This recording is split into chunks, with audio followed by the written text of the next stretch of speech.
Казан сөйлей. Хайырлы көн, хөрмәтле радио тыңлаучылар, 15 сәгать 10 минут. Татарстан радио сүзенең шимбә тапшыруларын дәвам иттерә. Хәзер без сезнең игътибарга язучы Гөлчәчәк Галиеваның «Газза Бану» дигән романы буенча әзерләнгән моноспектакль тәкъдим итәбез. Әсәрне РСФСРның халык артисты Әсхәр Шакиров башкара. Беренче өлеш.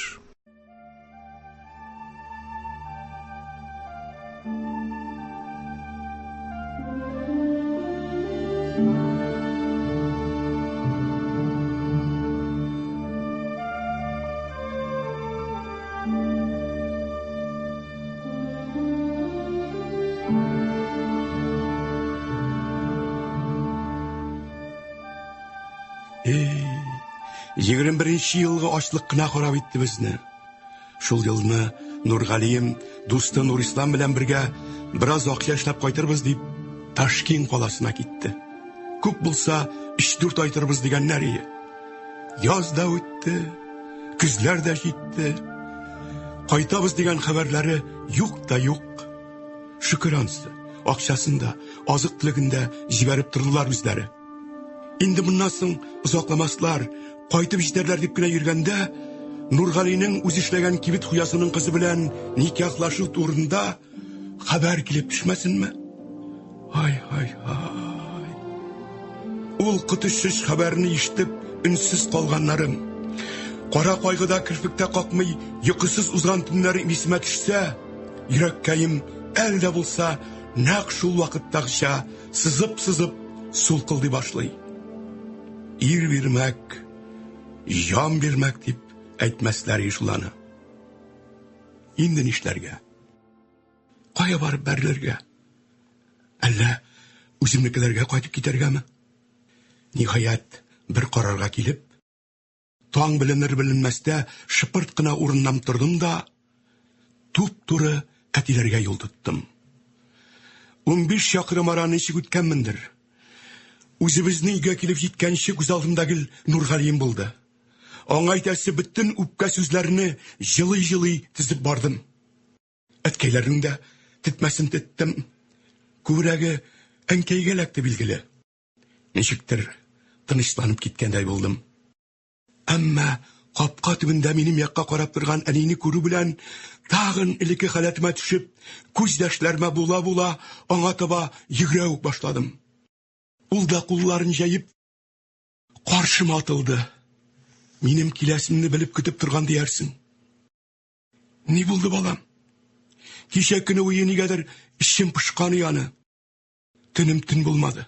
Йокы да алмады. Җанымны кая куярга белмичә бәргәләнеп чыктым. Җитмәсә атаң, үзең дә йокламыйсың, миңа да йокы бирмисең. Нәрсә дип шулай бимазаланасыңдыр инде дип мырылдап теңкәмә тиеп бетте. Әллә нинди изи якларым бар шул синең әни. Көтмәгәндә башларыма төшкән кара кайгымны Аллаһ Тәгаләм сиңа да сиздергән күрәсең.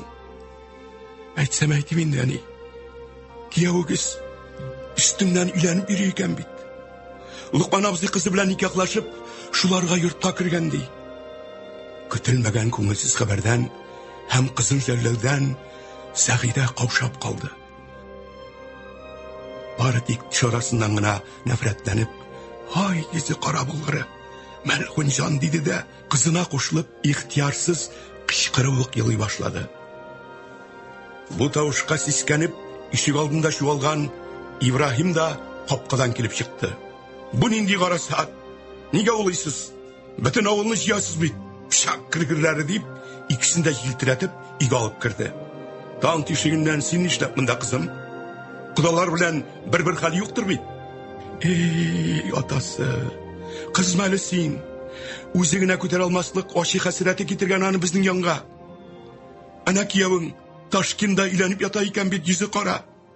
Ә без монда ник кайтмый дип аптырап йөрибез. Әти җаным, булай булгач, кайтмаячак инде ул. Миңа нишләргә? Ташланган хатын, артык кашык булып, ул йортта яшисем килми. Җитте сезгә, ниткән сүз ул? Ул йортта яшисем килми имеш. Етмәсе анаңда шүбік баш. Үз сиягыбыз үзебездән артык түгел, кайт кызым үзеңә дип әйткәндер әле. Күңелеңә авыралма кызым, кискән икмәк кире ябышмый. Бу йортта син инде киселгән икмәк. Синең үз йортың бар. Ул балаң туган йорт. Нигәр үзең анда артык кашык дип саныйсың? Ышатып әйт син ул йортта. Эй, кызым, ил күздән әзрәк гыйбрәт ал. Дус кызларың Хатирә, Мөнәвәрә, Сәрбижамал, күршләребез Гатиятулла, Габдулбарилар ишләр белән ачлыктан шишнеп бетеп, гүриясе булдылар. Авылыбызның ярты халкын бала чагасы белән алып китте бит ул каһәр суккан ачлык. Шул Нургали ки аркасында гына яшәп бетабыз бит әле. Шөкер, сине яраткач, безне ташламады. Ашаган җиренә сыер да кайта, кияү дә кайтыр, Алла бирсә, менә күрсен. Дөрес, мин аны берәр мәткә таптакыры бу егет дип шикләнә башлаган идем, конечно. Авыл хуҗасы кызына ук өйләнеп ята икән, шилма. Бәлки, шулай кирәк булгандыр, кызым. Сезгә дигән эшне күбрәк кайыру җаен карыйдыр, кем белә. Аннан соң, кызым, Нургалиң яп-яш, ырлык шикелле таптаза йөркшилә баса. Ничек диләр әле? Ашның күзе икмәктә, тукның күзе хикмәттә. Алар туклар, анда җиләк җимеш, кавын карбыз да чурта. Монда гына ул ирләр бишара булып, рәккәйләнеп беттеләр. Чыкмаган җаннарына калды бит инде. Эй, бу ачлык. Син, кызым Газзабану, сабырлыгыңны җуймәле. Ашыңнан Нургалиңә үзеңнән биздерлек итеп хат яза күрмә тагы. Кода-кодагыйгада малайгыз тегеләй, малайгыз булай дип чыкындыра күрмә. Тешләреңне кысып булса да түс. Булай да югалтканнардыр инде үзеңне. Тизрәк балаң янына кайт. Кайната кайнанаңа йылыш. Ай, атасы. Таштыр синең йөрәгең, валлаһи таштыр. Әле генә килеп кергән баланы инде куа ук башладың. Жүнле ата булсаң, бер генә кич булса да кунып кит, балакаем. Безнең янда аз булса да кайгыларың таралып тор дияр идең. Әти рөхсәт итсә, иртәгә үк китәрмен ди. Ташуның да иң көчле чагына туры киләчәк бит ул хәзер. Төне буе йокламаган, никадәр юл үткән. Йөзенә бер күтәрелеп карашмасам, бөтенләй сулып калган бит. Башына төшкән ачыдан ачы хәсрәт белән бездән башка кемгә барсын инде ул? Үзе дә балагына бит әле. Бу кадәр шүпрәк баш булсаң булырсың икән, Сәгыйдә. Бала имеш. Кызың үзе бала анасы бит инде. Күкрәк баласы Хафизы нишли икән анда? Име көтеп, елап яткан баланы ник уйламыйсың син? Кодалар нишләтергә белми азапланалардыр. Кызыңның бу сансызлыгы кодалар алдында безне дә ятлыйта дип борчыласы урынга. Ярар. Мин гомерем буе шүпрәк баш булдым инде. Син акыллы, рәхимле ата булып, бәлки аны үзең илтеп, Кодаң белән тыныч кына сөйләшеп тә кайтырсың. Күптәннән күрешкәнегез дә юк. Газзабануга да кайтып керү җиңелрәк булыр. Үзем дә йөрмим, сине дә җибәрмим. Ничек килгән, шулай кайтып китәр. Жәлләгән булып әллә син аңа файда эшлисеңме? Кайнана кайнатасыннан узып ирмәсен. Чәйеңне эчерсәң ичер дә, абыйсы белән җиңгәсе кайтып җиткәнче узат үзен диде дә, өйдән үк чыгып китте.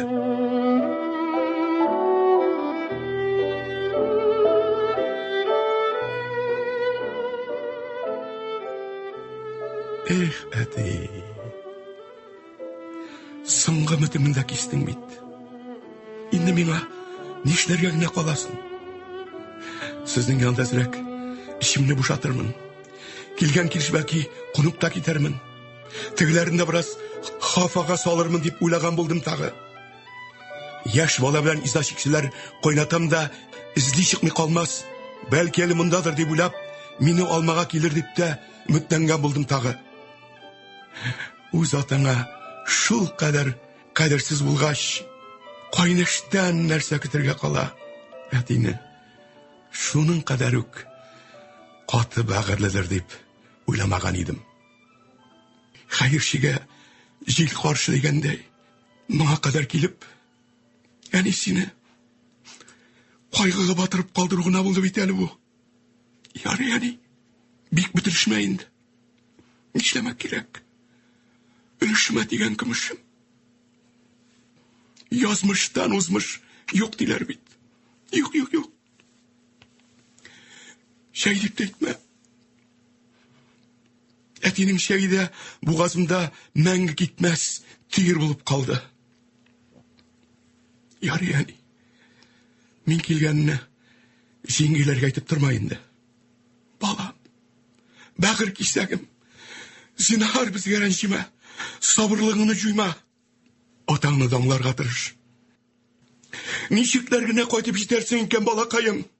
Аллага тапшырдык. Олы күпердән чык яме. Кичкенәсен ташу баскандыр инде. Әниемнең ни кадәр генә мине озата барасы килсә дә, әти сүзен хаклаптыр инде. Капка багынасыннан ары уза алмады. Әллә булса күз алдымда аның üzгәләнеп, елап калганнары.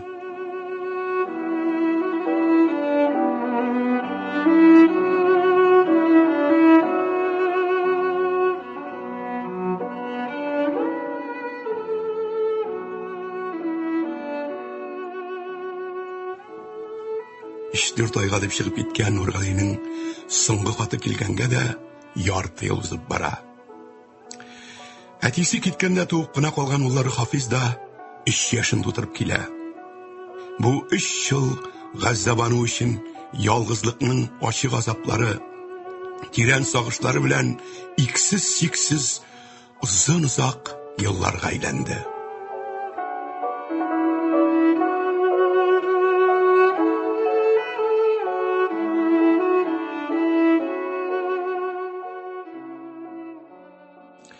Күрше Нурисламның бүген иртүк кайтып төшкәнен ул кайнанасыннан ишетте.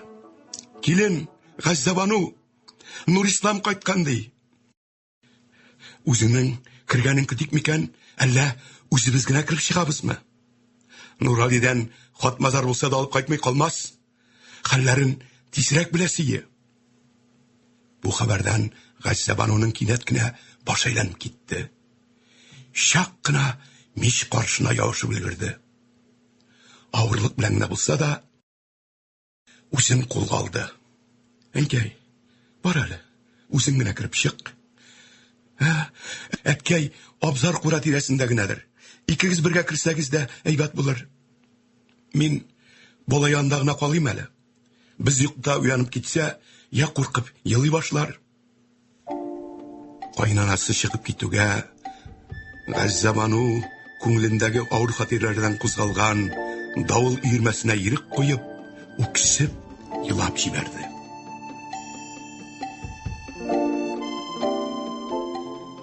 Нәрсә булды соң безнекенә? Әллә үз күзләремне тиде инде? Шамасызрак сыкланайдым шул. Бирәктә бер килмәгән җир юк бит. Киенеп куйса да, ялангач калган чишенеп ташласа да, карап туя алмыйдым үзенә. Ходаем, нинди генә гынахларым өчен җәзалыйсыңдыр икән мине? Әнисенең артык борчылып, үкси елавы тәэсир иттеме, Хафиз елап уянды. Өйгә килеп кергән Зариф абзый кине белән оныгының үзәгезгеч елавыннан тетрәнеп, көч хәл белән генә: "Бу ни хәл? Ни булды сезгә?" "Күрше Нурислам кайткан. Безнеке тагын юк." Балакайларым, шул гынамы? Бөтенләй кутымны алдыгыз бит. Әллә ниләр уйлап бетердем. Исән генә булсын. Исән йөрсә бер кайтыр Алла бирсә. Я Раббым, рәхмәтеңнән ташлама. Барыбызга да күркәм сабырлык бир.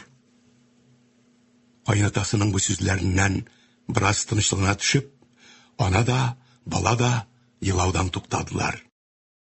Ул арада зур гына төргәк күтәреп, кайнанасы Зөлкамал кайтып кирде. Аллаһның биргәннән мең шөкер. Нурислам безгә дә күңелле хәбәр алып кайткан. Тиздән безнең Нургали да кайта икән. Хафиз улым, әтиң сиңа тәмле мәмиләр җибәргән. Тизрәк сүтик әле бу төргәкне. Хаты да шуның эчендә, диде Нурислам. Иренең киреләнеп кайтуына өмете киселеп барган Газзабану өчен моннан да сөенечлерәк хәбәр булырга мөмкинме соң? Әнкәй җаным, авызыңа балдамай, кайчан кайтам дигән? Төгәл генә әйттеме? Нигә Нурислам белән бергә кайтмаган? Шәт, бөтенләйгә кайтадыр инде, әйеме? Бөтенләйгә кайтам дигәнме? Зариф абзый төргәкне карчыгыннан үз кулларын алды да, күңеле тулудан ахыры сүзен әйтә алмыйча бер авык тынып калды. Ниһаять, бисмилла әйтеп төргәкне өстәргә куйды һәм тегелгән урыннарын киленнә сүтәргә кушты. Ниһаять, ике такта чәй арасыннан хатлар да килеп чыкты. Газзабану үзенә дигәнен күкрәгенә кысып, икенчесен кайнатасына сузды. Икесе дә читкәрәк китеп, хат укырга керештеләр. Әзел Камал карчык улы Нургалигә рәхмәтләр укый-укый, бүләк санак һәм күчтәнәчләрне карый башлады. Эй, килен, менә сиңа Нургалиең нинди затлы матур күнәк җибәргән. Ә миңа иллә дә матур шәл яулыгы. Бабайга түбәтәй, әллә алтын җипләр белән чигелгән инде. Рәхмәт төшкере. Карагыз әле. Хафизына дигәне аерым төргән балакаем. Сүз тыңлап алып кайткан Нурисламга да Алланың рәхмәтләре яусын инде. Газзабану бу сүзләрнең берсен дә ишетмәде. Маһира белән икәү кайтырга булдык. Аның барыгызын да бик күрәсе килә. Улым Хафизны бигрәк тә дигән урыннарын укыгач, тора таштай катып калды. Әле генә тулган айдай балкып торган нурлы йөзен әйтерсең дә кара булып каплады. Хатны укып бетерергә дә көче җитмәде. Хат тоткан куллары хәлсезләнеп аска салындылар.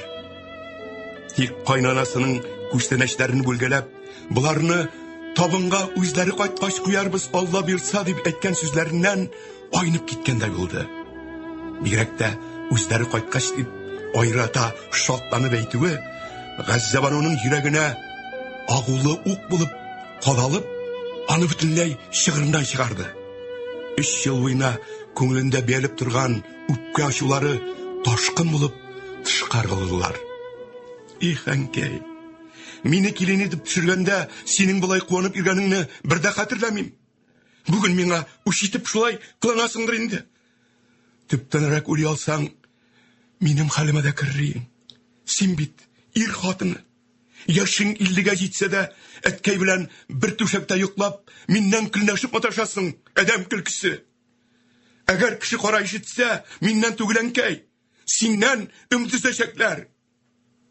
Моңарчы тыныч кына утырган Зариф абзый түзмәде, телгә килде. Килен, Газзабану, сабыр бул балам, сабыр. Сыер дуласа аттан яман дигәндәй, гомер кылмаганны нишләмең бу? Әнкәң сине каршылаганда да шулай ук куанып йөрде. Оныткансыңдыр гына. Ни кадәр кырыс хылыклы булса да, кешегә үч итә торган гадәт юаның. Ул бит ана кеше. 3 ел буе күрмәгән бердән бер улы кайта. Ник ике ягына 2 хатын утыртып кайтмый? Аның әлегә анда ши юк. 10 баладан бердән бер исән калган улы, күз нуры, Нургали кайта бит.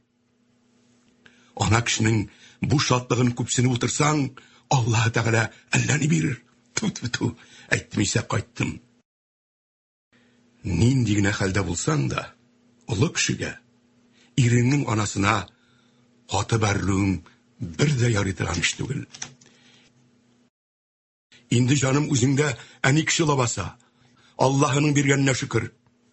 Тик безнең күксезгә дә бер бала белән генә калырга язмасын. Бер бала, ярты бала. Гомер буе аның өчен ут итеп яшисең. Үгет насихатың өчен рәхмәт әткәй. Кызыбрак киттем гайшул. Нишләмәк кирәк? Алар кайтып төшкәнче миңа Хафизны алып китәргә генә калыр ахыры. Менә хәзер янымда ирем булса, синең кәне яклаган күк, ул да мине якламый калмас ие. Ирле кеше, идел кичкән иләр шул. Ир какканны, мир кага. Миңа да әкренләп шулай булыр инде ул. Нәрсә тузга язмаганны сөйләп утырасың, килен? Бер кайда китү юк. Алма күк баланы ятим итәргәме? Бер киселгән икмәкнең кире явышканы ай-һай. Бездән ризалык көтмә. Булган назрак шөкранә да кыла белергә кирәк. Шул ирең Нургалиның аркасында бит. Күпме кеше кырылганда без 21-нче елның ачлыгын күрмәдек. Бу юлы да ана никадәр бер җибәргән. Нургалиның безгә дигән хаты бик әйбәт язылган. Ике сүзнең берендә Хафиз белән сине сагыну турында яза.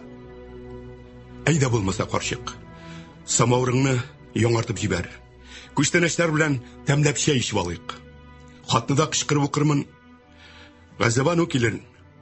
Камыр куйсын, син карчык аш салып җибәрсең. Кичкә Нурисламнарны алдырыбыз, биргән булса. Өйлә намазына кадәр күршләрне үзем чакырып чыгармын.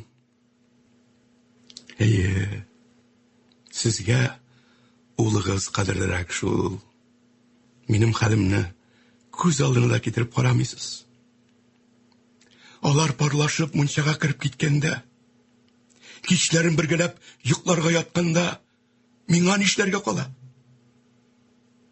Моңа ничек түзәргә кирәк? Ирен изелеп сөйгән хатынга бу минутларда я үзенә кул салырга, я акылдан шашарагына кала түгелмесең? Аллаһым үзе сакласын. Тәүбәгә килеп алакаем. Худайдан сабырлык сыра. Без синең хәлеңне аңлыйбыз, килен. Аңламаган кая ул? Нишлексең? Сиңа түземлек теләүдән башка нәрсә эшли алабызсың? Безгә үпкәләмә инде. Үз балабыздан бер дә киен күрмибез сине. Нәкъ шул вакытта кичи яктан парларын чыгарып, кайнап торган самавыр күтәреп, Зөлкамал килеп чыкты. Ул бер нәрсә булмагандай ягымлы гына: "Әйдәгез, барыгыз да табын янына. Яңа такта чәй, тәмле күчтәнәчләр белән сыйланып алыйк әле. Килен, син әле бүләкләрен дә карамадың бит." "Юк, әнкәй, миндә чәй кайгысы түгел әле. Сез үзегез ичегез, сыйланыгыз. Мин Нурислам белән сөйләшеп чыгыйм әле, булмаса." Үзе тиз генә яшьле күзләрен, битен юлды да, чарша артына кереп, үс башын алыштырды. Инде чыгып кына китәм дигәндә, Хафиз: "Әни, мин дә синең белән тәскиләләргә киләм" дип, уенчы хатын күкрәгенә кысып, әнисенең кулына килеп ябышты. "Алайса сиңа тәти күлмәгеңне кияргә кирәк, улым" дип, Газзабану аның да өстен алыштырды. Бу матур манзараны карап торган өлкәннәр куанып, Айрата Газзабануның тал чыбыгдай сызылып торган зифа буе, озын, калын чәч толымнарына әле генә күргәндәй сокланып туймадылар. Әгәр бу балалар бая Газзабану әйткәнчә бездән китә калсалар, үзләре белән тормышыбызның бөтен ямен алып китәчәкләр бит. Яшәүебезнең бер мәгънәсе дә, бер кызыгы да калмаячак дигән уй Зариф абзыйның йөрәген телгәрәп алды.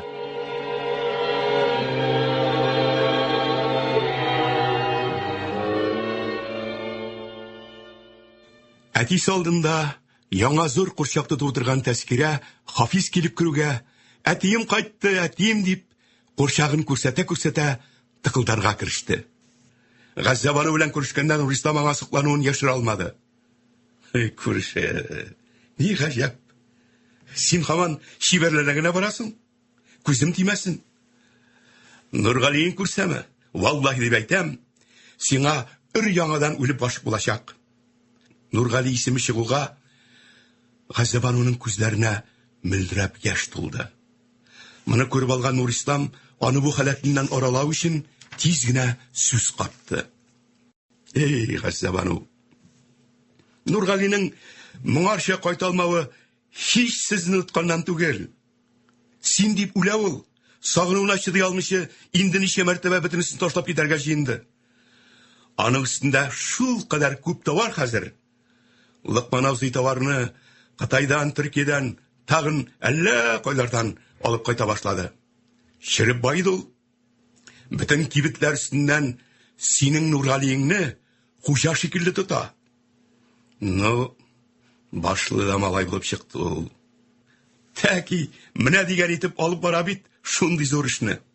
Дөрес, Лыкман абзыйны ярты елдан артык тәҗрибәле сәүдәгәрләр куластында өйрәнчек итеп йөртте. Бәк шымарды ул хәзер. Әллә зрәгә генә кияү итте дип беләсеңме? Нургалинең акчасы да күп. Сезне үз янына алып китмәкче иде. Йортта белешеп йөри бугай. Миңа сер итеп кенә, әгәр инкәтиләр бик каршы булсалар, авылга кайтып 2 катлы үй салам да, беренче катында кибет ачам диде. Ну, иреңне Маһирәс белән кайта дип елап сыкта бирмә. Аның синнән бер дә артык җире юк. Зур укымышлы дисәләр дә хатын-кыз инде ул. Конечно, калпакны кыңгыр салып, җир сиберлек озын күлмәкләр, укалы камзуллар киеп, биек үкчәле ботинкаларда кырт-кырт басып йөргәч, әллә кем булып күренәдер инде. Бат кайтсын әле. Кайтсын. Синең шибәрлегеңне, кулларында ут уйнатып эшләгәннәреңне, атасын ашаган, менә дигән малай үстергәнеңне күрсәме, кыюлы биңәшәк ул. Бала табырга да яраклы түгел икән дип ишеттем әле мин аны. Дөрестерме, юктырмы? Бу кадәресен анык кына әйтә алмыйм. Хәззәбану Нурисламның бу сүзләренә бик үк ышанып бетмәсә дә, бераз тынычлана төште. Шәйгә утырга никадәр кыстасалар да, каласы итмәде. Өенә, үзенекеләр янына чыкты.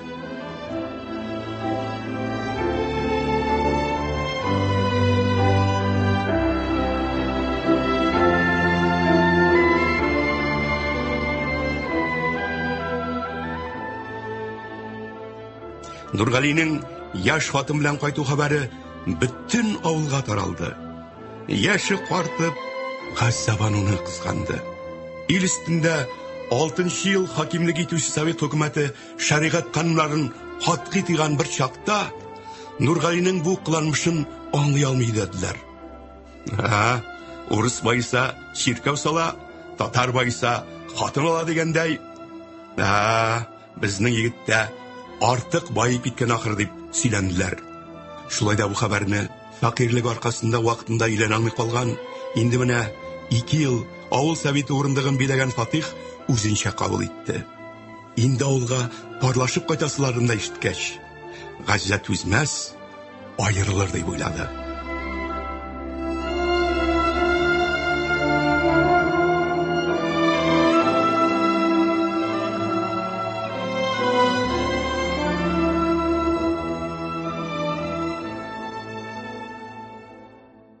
Гаҗәбану кайнатасының Нургалиләрне каршы алу мәшәкатьләре белән ыгы-зыгы килгәненә гел битараф булып калды.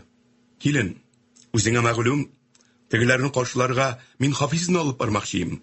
Нурислам, баланы да азаплама, үзең дә хафаланып йөрмә, мин генә барыйм ди. Син нәрсә әйтерсең икән? Ярар.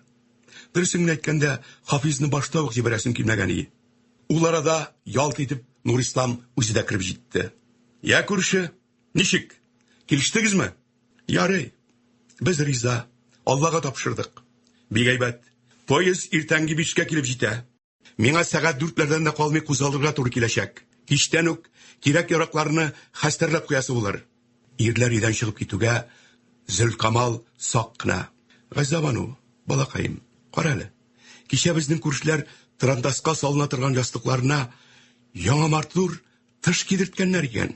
Син дә үзеңнең ястыгыңа теге зур чәчәкле яңа теккән тышлыгыны килтеп куймассың микән? Чигенгә барганда да шуны салырыгыз. Аннары дугак кыңгыравында бераз ялтыратып, кызыл тасма белән бәйләп куйсагыз, матуррак булыр идем. Бая Сәгыйдәләргә кергән идем. Килене Мәрфуга безнеке төсле җиз кыңгырауларын ялтыратып утыра. Шаклар каттым, самавырлары төсле ялык-йылык килеп тора. Илләдә уңган булып чыкты бу киленнәре. Әнкәй, Малайың үзе генә кайтасы булса, ниләр генә эшләмәсем. Кушканны гына эшли торган кешемени мин. Ничек бер дә сизмисең соң син? Менә инде ничә көн йокым йокы, ашым аш, эшем эш түгел. Эшләрем тулы ут. Булай да бит. Мунчаны ю дидең. Юдым. Аларга йокларга ак келәтне ю дидең. Ансын да юдым. Инде аларны каршы алырга үземнең бирнә ястык җәмәләремне әзерләп куяра кушасыңмы? Дәшмәгән сайын килен кеше, ким кеше дип басымчак итүеңме? Кайнана булдым дигәч тә, бу баланы рәнҗетмәгәем дип тә уйлый алмыйсыңмы дишмаса?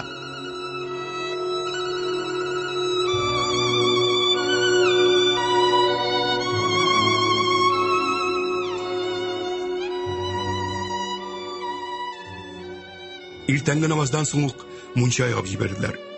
Газябану җәһәт кенә су китерде.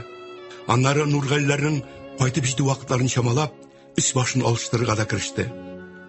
Ире җибәргән затлы күлмәген кулына алса да, ничектер кияс итмәде. Гәүдәсенә бик килешле итеп тегелгән, бәби итәкле, җите ал сатим күлмәген киде. Ал ефәк җипләр белән баш-башын үзе чиккән ак батис яулыгын артка чиеп бәйләп куйды. Калын чәч тылымнарына көмеш чулпыларын такты. Аякларына баскан сайын шыгырдап торган куе кызыл күннән тегелгән каймалы башмакларын киде. Зариф абзый килененә каш астыннан гына күз салып, "Субханалла! Эй, Ходаем! Биреп тә караган бит гүзәллекне. Яман күзләрдән үзең сакла бирүк. Инде бу балага көндәш сабырлыгын бирсәң, бер Аллам. Бөтен авылына бер дигән, сөеп туймаслык хатынны оныттырып, улыбызны үзенә караталган Маһирәсе нинди зат икән? Шул кадәр зур байның укымышлы бердән бер кызы авылга җитмәсә, көндәшсенә кайтсын әле. Бар икән кыюлык, тәвәккәллек. Аллага тапшырдык."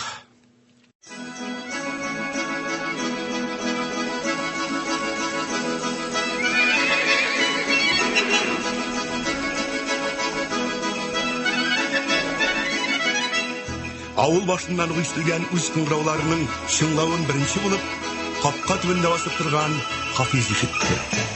"Бабай, бабай, кайталар, кайталар, тизрәк чыгыгыз" дип сикергәләргә тотынды. Зариф абзый бисмилласын әйтеп, зур капканы киереп ачып җибәрде. Үзе урам якка чыгып, бер кулы белән Хафизны җитәкләде.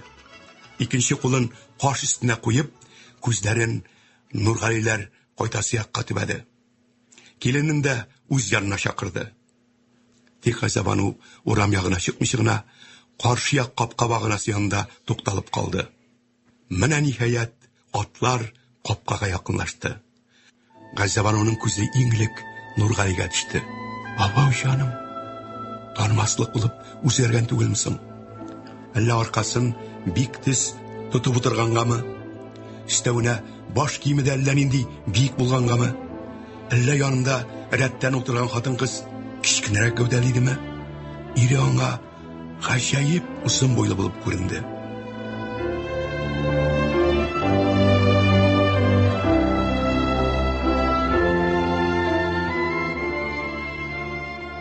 Газябануның бу көннәрдә рәтләп йоклый алмавыннан, былай да төссезләнмәрәк калган йөзе ак бурдай агарып китте.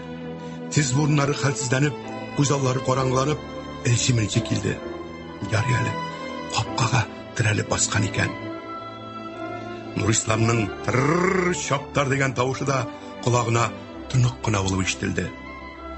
Һәр вакыт ачык капкадан кирип китәргә яренгән ат урам якта тукталып калуына разый булмады ахры.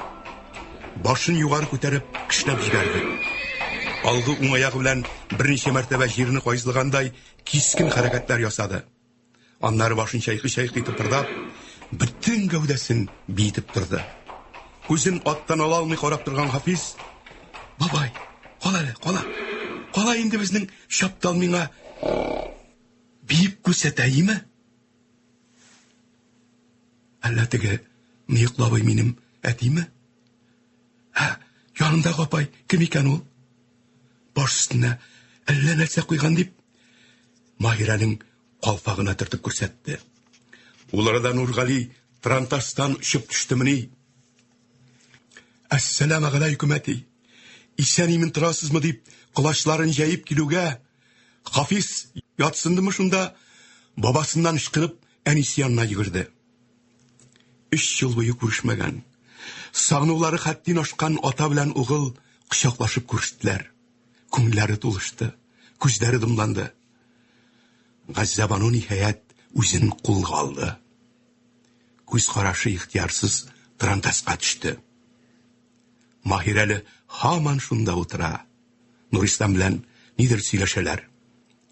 Газзабануның нәфрәт тулы уклы күзләре көндәшенә текәлде. Аның буйга үзеннән күпкә кайтыш булырга тиешлеген һәм йөзе төсе белән дә үзеннән артык түгеллеген чамалап алды. Шөкер, аз гына булса да тынычланып киткәндәй булды. Шул чак Нургалинең елмаеп үзенә таба атлап килгәнен күрде. Улым, менә бу кеше синең әтиең була инде. Күреш үзе белән дип, Хафизны аркасыннан йомшак кына теп, әтисенә каршы атлатасы итте. Юкла, ул минем әтиемә тамчы да ашамаган. Аның киемнәре дә әтиләрнеке төсле түгел дип, Хафиз баскан җиреннән кузгалырга да уйламады. Әтисенең тәмам түземлеге төкәнеп, улым, менә син нинди матур, зур булып үскәнсең. Кил әле, кил балакаем. Мин бит сине үлеп сагындым дип, Хафизны күтәреп алып, күкрәгенә кысты. Газзабану Тарантас тирәсендәге бала-чаганың күплеген күреп исе китте. Кайчан шулай җыелып өлгергәннәр диген. Әллә көтеп торганнар инде. Күрше күлендә капка төпләренә чыгып баскан. Тагын ни күрсен? Кайнатасы Маһирәгә Тарантастан төшергә булышып маташа түгелмесен? Бар икән. Нәрсә дип ялагайлана инде шуңа? Җитмәсә, күпме күзләр карап торганда. Монда кадәр кайткач, үзе дә төшәр әле. Улы белән мәш килгән yerне дә күңелендәге иң авыр сорауларга җавап таба алмаммы дигәндәй сүзеп карап алды. Өстендәге затлы пыстаудан тезләренә кадәр озын итеп тегелгән ябык якалы чим кара казакие, тирән ичле биек баш киеме фәс, аягында ялтырап торган читек кәвешләре, нәкъ байларны кысман җибәргән купшы мыеклары бар да Нургалине танымаслык итеп үзгәрткән. Үзен тотышы, хәтта аяк атлаулары да ят булып күренде. Нургали улын кулында кысып тоткан килеш, икенче кулы белән хатынның иңнәреннән кычып алды. Әмма аннан килгән нәзакәтле хушбуй исе дә үзен тартыныбрак тотуы да ят иде. Маһирәсе карап торгангамы, Нургали чыннан да элеккегечә бөтен күңеле белән ачылып китә алмады. Газзабану иренең бу аңлаешсыз халәтеннән гасабиланып, нәрсә булды сиңа? Хәзер мин нишләргә тиеш? Баланы да ятим дип башлаган сүзендә әйтеп бетерә алмыйча, кайнар күз яшьләренә тыгылып, әтисе кулында утырган улына капланды. Нургали тиз генә баланы җиргә бастырды. Күңелендәге бар җыллыгын биреп, сөйеклесен юатмакчы булды. Әмма соң инде. Аның йөзе буйлап аккан гөрләвектәй күз яшьләрен туктатырга, ай-һай, кемне генә көч җиткән булыр икән. Ул бу хәлендә көндәше белән йөз очрашырга теләмәде. Тиз генә ире кулыннан ычкынып, йөгереп ярлык өйгә кирип китте. Газзабаның артыннан ишетелеп калган көмеш чулпыларның чыңлавы Маһирә колагында үзәк үзгеч моң булып озак, бик озак сакланды. Ул Нургалигә ереп авылга кайтуына үкенеп тә куймады микән? Газзабану чаршау артындагы мендәргә капланып, юк, бу инде минеке түгел, башканыкы, Маһирәнеке. Ә мин җүләр, нәрсә дип монда калдым соң? Шушачы газапларны күреп, яшь түгәр өченме дип, үзгәләнеп елады да елады. Көндәшенең дә тиз генә өйгә керергә аягы тартмады бугай. Моны башкалар да сизенде булса кирәк. Ишек алдында озагырак юану җаен карадылар. Өйгә башлап кергән Зариф абзый киленнең елаудан туктап, бераз тынычлана төшүен күргәч, рәхмәт балакаем. Зинһар сабыр бул. Төшеңне кысып булса да түзәргә кара. Сынатма. Бар да үзләр Алла бирсә. Өй алдыннан Зилкамалның әйдәгез балалар, өйгә кирегез дигән тавышын ишетүгә Хәсәбану тиз генә кече якка узды. Маһирә сап-сары итеп юылган баскыч такталарын, өй алды сайгакларын күреп, гаҗәпкә калып, соклануын яшермәде. Зилкамал улы киленнең кече якта икәнен белеп, аңа ишеттерлек итеп, «Хей, безнең Хәсәбануның кулы тисәме? Аның бар эшләгәне шулай килеп тора, Аллага шөкер. Әле аның пешергән ризыкларын ашап карасагыз, телләрегезне йотарсыз» дип, улы киленнең күңелен күтәргә тырышты. Өйгә керүгә Маһирәнең күзе тәрәзә төпләре тулы гөлләргә төште. Ай, гөлләрегез дә гөлләрегез. Ниндиләр генә юк. Ак, ал, кызыл чәчкәләргә төренгән яраннар, кына, тамчы гөл. Ай, исле гөл. Тәгаллә нинди мин белмәгән гөлләр дә бар икән дип, ян тәрәзәгә табатлады. Апай, менә бу гөлне әкрен генә каккалап куйсаң, зилә дә тәмлис чыга. Әни гел шулай итә. Минем әни үстелә аларны. Ул алар белән сөйләшә дә әле. Су сибәргәнигә мин дә булышам дип, Хафиз исле гөлне йомшак кына каккалап күрсәтте. Чынлап та, гөлнең хуш исе бөтен өйгә таралды. Маһирә ишетелер-ишетелмәс кенә, «Матурым, әниең кайдасың синең? Кечкенә якта. Ул сине такта ялыгыннан кадады да кадады, әби югында». Баланың кычкырып әйткән бу җавабыннан көндәшләр бик уңайсыз хәлдә калып, нишләргә дә белмәделәр. Берсе нигә бу сорауны биргәненә, икенчесе бала алдында ярыктан көндәшен күзәткәненә үкенеп бетә алмады. Булай да күзгә күз очрашудан куркып торган көндәшләрнең хәле тагын да урайды. Кинәт кенә, «Әнкәй, утырышып беттегезме инде? Бәлешне чыгарам» дип, һич көтмәгәндә Хәсәбануның тыныч кына дәшүеннән барсы да җиңел сулап куйды. Зилкамал тиз генә һәр кеше турысына кашыклар таратып чыкты. Маһирә үзенә тигән агач кашыкны әйләндергәләп карый башлауга, чулпылар чыңлауны ишетеп, сагаеп калды. Бәлеш күтәреп чыккан Хәсәбану һәм аның илаһи гүзәллеген күреп, каушап та китте шикелле. Кулындагы кашыгын кая куярга белмәгәндәй аптырады. Җитмәсә, аны ялгыш идәнгә үк төшереп җибәрде. Үткер күзе Зариф абзый яшь киленнең бу халәтен аңлап, тиз генә бисмилласын әйтеп, кулына пычак алды. Бәлешне түгәрәкләп кисеп, табындагылар санынча өлештәргә бүлеп чыкты. Пар чыгарып торган кайнар бәлештән авыздан сулар китерерлек искиткеч тәмле ис бөтен өйгә аңкыды. Һәммәсенең дә күзе Зариф абзыйда, көтәләр. Шул чак Маһирә иренең атасына үтә дә охшаш булуын һәм икесенең дә бөтен яктан килгән матур кешеләр икәнлеген күреп кабат сыкланды. Җәһәт кенә Хафизга да күз салды. Бабасы белән ата-әтисенең балачакларын күрәсен килсә, шушы малайга гына карарга кирәктер дигән уй белән иелеп, Хафизның маңгайыннан үбеп алды.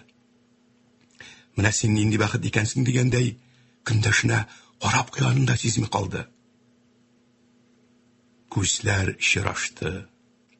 Күз уклары чагышудан очкыннар чәчермәсә дә, бу мизгелдә ичләрендә нинди ялкыннар дөрләп киткәнен көндәшләр үзләре генә белгәннәрдер.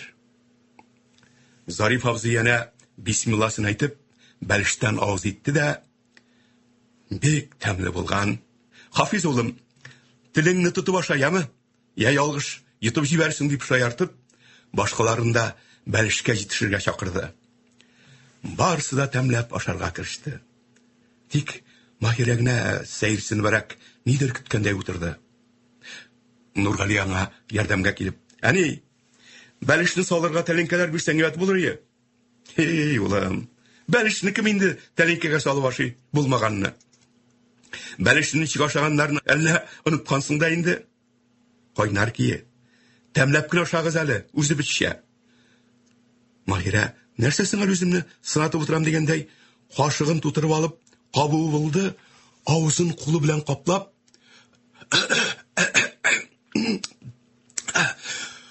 алдарга тотынмасынмы? Йота да алмый, кире чыгарга да уңайсыз. Җитмәсә яннарында утырган Хафиз көлә-көлә, элеп кабалаланы, элеп капсаң авыз пешми ул. Менә миңа кала баша син, ашыкма димәсенме? Нургали Газабануга кырыс кына караш ташлап, чыгар инде бер тәлинкә. Юк, мәшәкатьләнмәгез, зинһар кирәкми.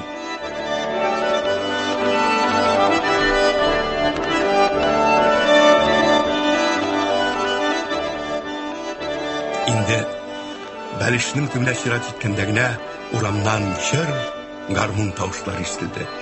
Зариф абзый ян тәрәзәләрен ачып җибәрде.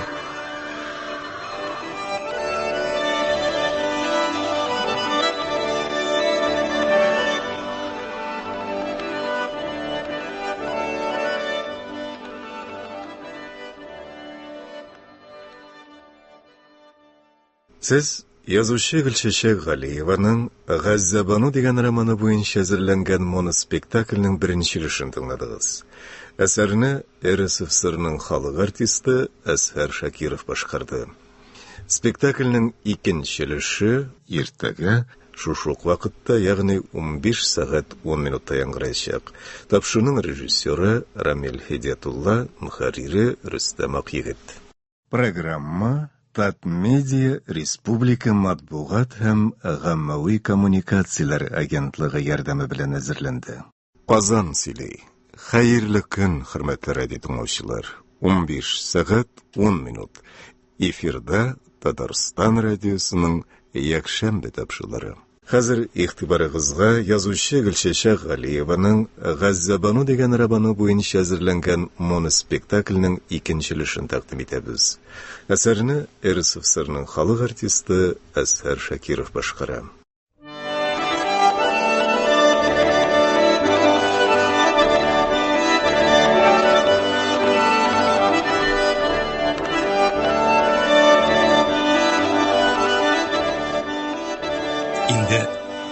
Бәлешнең төбенә чират җиткәндә генә урамнан чыр гармун тавышлары ишетелде. Зариф абзый ян тәрәзәләрен ачып җибәрде.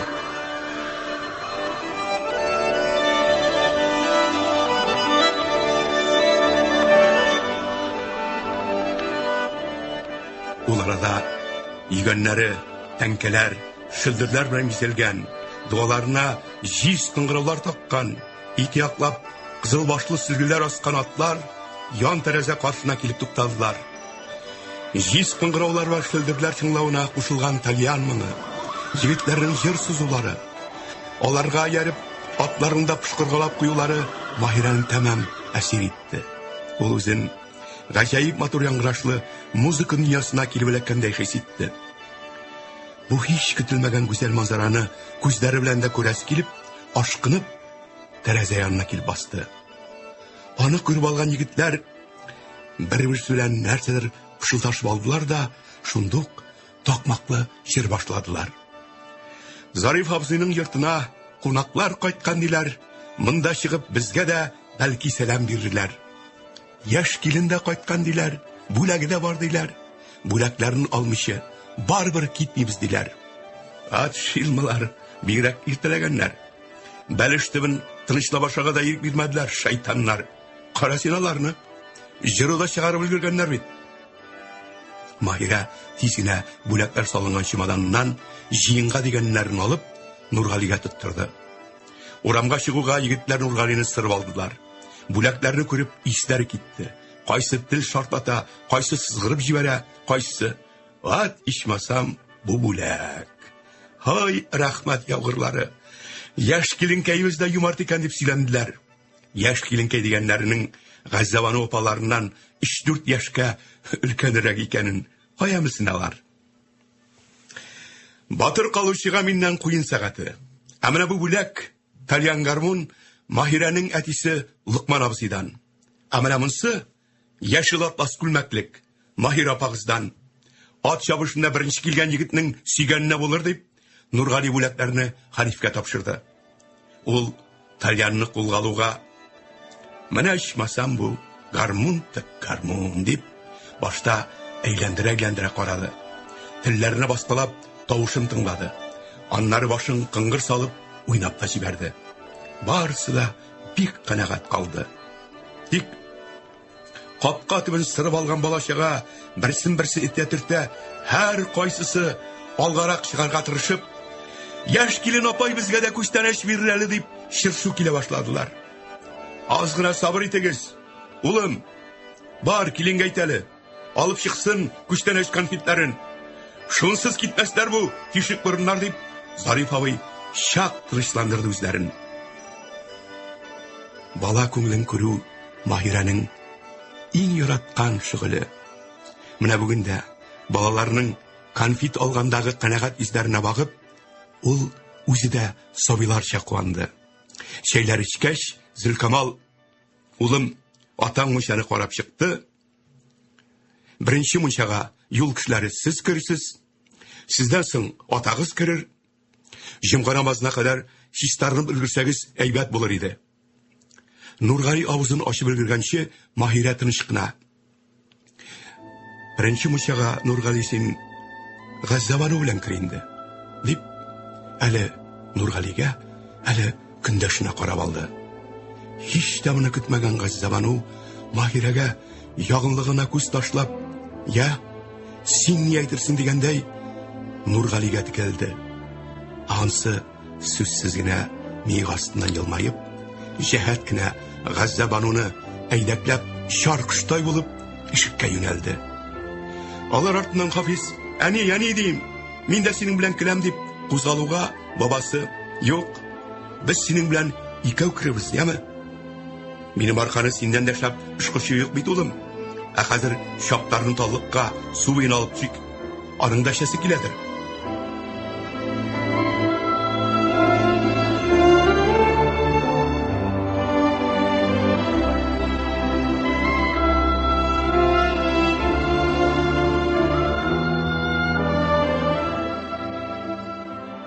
Маһирә үзен никадәр тынычларга тырышса да, булдыра алмады бичара.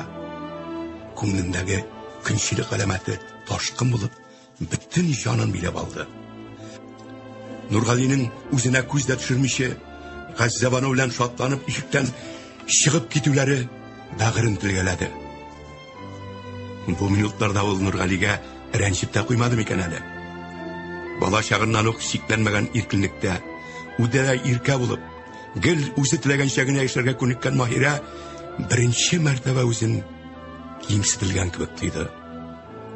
Нургали белән Газзабануның мунчыда кыланырга мөмкин булган бөтен назлы гамәлләре бер артлы күз алдына килде. Җәһәт кенә тәрәзәгә борылып, үзенә мөлдерәп тулган кайнар яшьләрен тыя алмыйча, тын гына җылап җибәрде. Зөлкамал өйгә керүгә, Маһирәнең сугылып киткән йөзенә карап: "Маһирә кызым, өйлә намазына кадәр ак келәткә чыгып, бераз ятып, ял итеп алмыйсыңмы? Әйбәт булыр иде. Узак юлдан хайран арылган" дип, Маһирә риза булды. Балакайлары мунчадан чыкканда, күз киге булып тормасын әле дип уйлап, яшь киленне ак келәткә озатты Зөлкамал.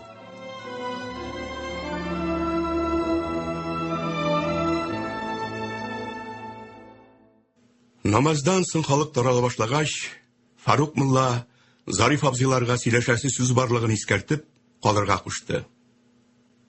Хәл-әхвәл сорашканнан соң ул Нургалинең Ташкентта укыткан никахы белән кызыксынуын белдерде. "Моннан 3 еллык без синең читтә кабат никахлашуың турында ишеттек. Инде менә яшь хатыныңны авылга да алып кайткансың икән. Анда өйләнүең ничегрәк килеп чыкты соң, Нургали улым?" "Кабат өйләнеп куйым, мулла абзый. үзем өчен дә көтелмәгәнрәк хәл булды ул. Бу турыда әтинең дә бик беләсе килә. Әгәр рөхсәт итсәгез, өйләнү тарихымны сезгә дә яхшырак аңлашылсын өчен тулырак итеп сөйләми булмастыр мөгаен. Хуҗабыз Лукман абзый эшли башлаган көннәреннән үк нигәдер бик якын итте мине. Өйләренә дә чакыра алый башлады. Маһирәне беренче мәртәбә күрүемдә шунда булды. Ул Петербургда гимназиядә укыган, зур гыйлемле, акыллы кыз. Ташкентта акушерлар әзерләй торган техникумда урыс телен укыта икән. Әтисе кушкач, мин дә укыта башлады. Аннан соң Лукман абзый үзе дә сәүдә буенча зур белгечләр чакыртып, миңа дәресләр бирде. Барысы да сәләтле егет дип, монда өмет бар дип мактый тордылар.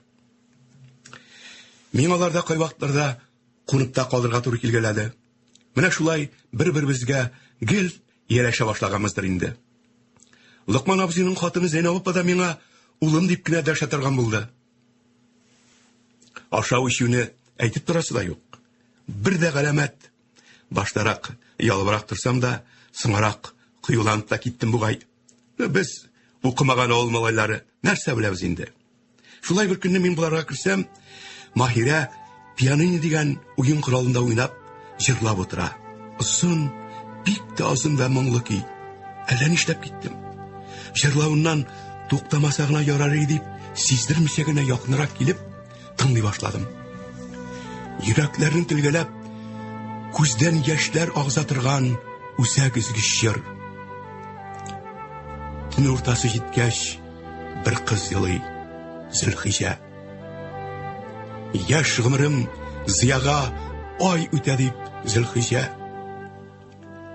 Бөтенләй көтмәгәндә җыр өзелде. Я Ходаем, ни күрәм? Маһирә кулларына капланып, нигәдер елый ук башлады. Миңа ничек сиздермичә кергән булсам, шулай ук чыгып та китәргә кирәк булгандыр бәлки. Ә мин Дурали, Маһирә туташ, сиңа ни булды дип, аның иңнәренә кагылганымны сизми дә калдым. Ул сискәнеп башын күтәрде дә, ишетелер-ишетелмәс кенә, нигә син монда? Җырымда ишеттеңме дип, миңа таба борылды. Әмма ялавыннан туктай алмыйча, күз яшьләренә чыланып беткән йөзе белән күкрәгемә капланды. Ә мин нишләргә дә белмим, каттым да калдым. Маһирә минем бу хәлемне башкачарак аңлады дип әйтимме? Зинһар, гафу ит диде дә, куллары белән йөзен каплап, тиз генә икенче бүлмәгә кирип югалды. Бер аратны тирә саларга барырга кыймый йөрдем. Гәрчә күңелем көндә шунда тартылса да. Бер көнне Лукман абзый үзе, Нургали, бүген иштән соң кичке ашка безгә рәхим ит. Ә хәзер бер җиргә сугылыйк әле. Барган җиребездә мине шундый итеп киендереп куйдылар ки, көзге каршына килгәч, хәтта үземне дә танымадым. Лукман абзый кичкә көтәбез дип елмаеп, узатып калды үземне. Менә шул кичтән безнең Маһирә белән очрашулар ешайганнан-ешая барды. Шулай бер кичне өйдә без икәү генә калганбыз. Маһирә тыныч кына: "Әтиләр бүген дусларына кунак киттеләр" диде. Шәйләр иштек. Ул озак кына пианинода уйнады. Мине дә үзе белән рәттән утыртып, бу уен коралының кайбер серләрен аңлата башлады. Тальян уйный белгәнгә микән, ул серләргә мин тиз төшендем. Син музыкада сәләтле булырга ашыйсың дип, кулларыма кагылды. Миңа әллә ничек рәхәт булып китте. Бу илаһи рәхәтлек бөтен тәнемә таралды. Маһирәне кочагыма тартып алганымны сизми дә калдым. Ул да каршымады. Кирсенчә, минем бу халәтемне күптән көтеп торгандай, бөтен гәүдәсе белән куйныма сеңде. Күпмедер вакыттан соң, ниһаять мин акылыма килдем. Маһирә туташ, гафу ит. Онтылыбрак киттем ахыры. Сиңа булган олы хөрмәтемә тапшырасым килми. Хатыным, балам була торып, сине рәнҗетергә теләмим дидем. Нинди гафу, нинди рәнҗитү турында сөйлисең син? Мин барын да беләм бит. Хәтта газабануыңны, үлеп яратуыңны да беләм. Ә мин җүләр кыз, барсын да белә торып, сине яраттым. Күпме көттем мин синең белән бүгенгедә очрашуыбызны. Бер Аллаһым үзе шаһид. Менә кемнән гафу итәргә тиеш мин, Нургали? бу чиракта син түгел, мин гафу итүне сорарга тиешмендер диде дә, күз яшьләрен күрсәтмәс өчен теге көндәгечә йөзе белән күкрәгемә капланды. Шуннан соң бер атна узды микән, әйтә алмыйм. Бер көнне Лыкман абзый өйләренә мулла чакыртып, безгә никах укытты. Менә шул көннән без ир белән хатын булып яши башладык. Фарук мулла Нургали сөйләгәннәрен бүлдермичә, түземлек белән тыңлап, ярый, ни хәл итәсең? Үз җиребездә ачлык булмаса, син янында китмәсең. Шулай язгандыр күрәсең. Үзем укыган никахларның шөкер, мыгарчы бозылганы булмады дип беләм. Андагы мулла олы хатыныңның ризалыгы барлыгын сорадымы соң синнән? Юк, ул турда бөтенләй сүз булмады. Хуҗаң кызын тизрәк кияүгә бирү өчен синең гаиләле кеше икәнлегеңне әйтеп тә тормагандыр бәлки. Алай кирәклеген Лыкман абзый әллә үзе дә белмәде микән? Булай булгач уланнар, сезнең ул никахыгыз дөрес булмаган бит. Кабат никах олы хатын ризалыгын биргәндә генә укыла. Әгәр инде икесе белән дә никахлы булып шәригать яшәргә теләсәң, шәригать кушканча эшләргә кирәк дип аңлатты Фарук мулла. Газзабануны үзелеп яратам, баламда үсем килә. Алардан башка тормышымны күз алдына да китерә алмыйм. Хәзер миңа Маһирә дә бик якын, аңа хөрмәтем зур. Лыкман абзыйның да яхшылыкларын ничек онтасың? Ике якында тыңлап бетергәч, Зариф абзый, булай булгач, Газзабану киленнең ризалыгын алып, никахны өр-яңадан үзебезнең өйдә укырга туры килә дип нәтиҗә ясады. Рәхмәт әти, мин ике куллап риза. Газзабану ризалык бирмәсә нишләрбез? Ансына үзең тырыш инде улым, безне катнаштырма. Сезнең никахыгызны яңартуны Газзабану килен ризалык бирсә, үз өстем алам Нургали. Тик аны китәр көнегез алдыннан гына күрше-күләнгә бик сиздермичә генә башкару мәслихәт булыр. Шаһидләр турында уйлашыгыз, көнен хәбәр итәрсез. Ясту намазыннан соң укып китәрмен Алла бирсә. Маһирә белән кабат никахлашырга тиешлекләрен әтисе белән килешеп, Газзабануга җыен узгач кына, Маһирәгә бүген үк әйтергә кирәк дип санады. Һәм капкадан керә-керешкә келәткә күз салды. Ишек ачык. Маһирә анда булырга тиеш. Ирен көтә-көтә зарыгып беткән Маһирә хәтта үзен белештермичә Нургалинең күкрәгенә капланды. Көтмәгәндә бу хәлдән сагаеп калган Нургали, "Абау җаным, нишләвең бу? Әллә елыйсың инде? Ни булды?" Газзабану белән сүзгә килмәгәнсездер бит. Юк, бер ни булмады. Сүзгә килергә безнең рәтле юлда сөйләшкәнебез дә юк бит әле. Нишләп шул кадәр озак тордыгыз? Моннан соң бер үк алай үземлегенә озакка калдыра күрмәяме? Ялгызым әллә ниләр уйлап бетердем. Кайтканыма да үкенеп куйдым. Әле бер башланмаган тагын 11 көн торасы бар бит. Ничекләр генә түзәрмен? Маһирә, тукта бәгер. Алай түземсезләнмә, сабыр бул. Әле моңарчы уйлап та карамаган яңа сынаулар көтә икән безне. Менә монсына бигрәк тә син әзер булырга тиеш. Раббым, биная эчем пошкан яны, хәерлегә булмаган икән. Нинди сынаулар? Аңлатыбрак сөйлә инде чимаса. Шу Маһирә, ишек янында кемдер йөри шикелле. Ятыңла, тиз генә сөйлим дә, аннары өйгә керебез. Көтәләрдер. Намаздан соң Фарук хәзрәт безнең калыбызны сорады. Ни өчен икәнен хәзер мин сиңа аңлатырмын диде дә, келәт ишеген ябып, Маһирәне кочагына алды һәм назлап кына алдына утыртты. Алай-булай чит колаклар иштә күрмәсен дигәндәй, ярым пышылдап сөйли башлады. Син менә ник кайтканыма да үкенеп куйдым дидең. Моны безгә Аллаһыбыз үзе кушкан алып чыкты бит әле. Бүлдермә. Ничек дип инде? Сабыр гына тыңласаңчы. Юк, ишек алдында кемдер йөри бугай. Кемдер дип шикләнгәне, ялгыз чакларында аз гына булса да сөйләшеп алсыннар инде балакайлар дип, келәт белән абзар арасында вакыт сузып йөргән Зариф абзый иде. Фарук хәзрәт безнең ничек никахлашуыбызны җентекләп сорашты. Билгеле инде миңа барсын да сөйләргә туры килде. Шуннан соң ул безнең никахыбызны шәригать кушканча булмаган, моңарчы ирле хатынлы булып яшәүебезне гөнаһ кылу булган диде. Хәзер сез кайткан ки Газзабануның ризалыгын алып, никахыгызны яңартырга тиешсез диде. Шунсы сез монда айрата ата-баба нигезендә гөнаһка керә күрмәгез. Моңарчы кылган гөнаһларыгызны Аллаһ Тәгаләнең ярлыкавын сорагыз диде.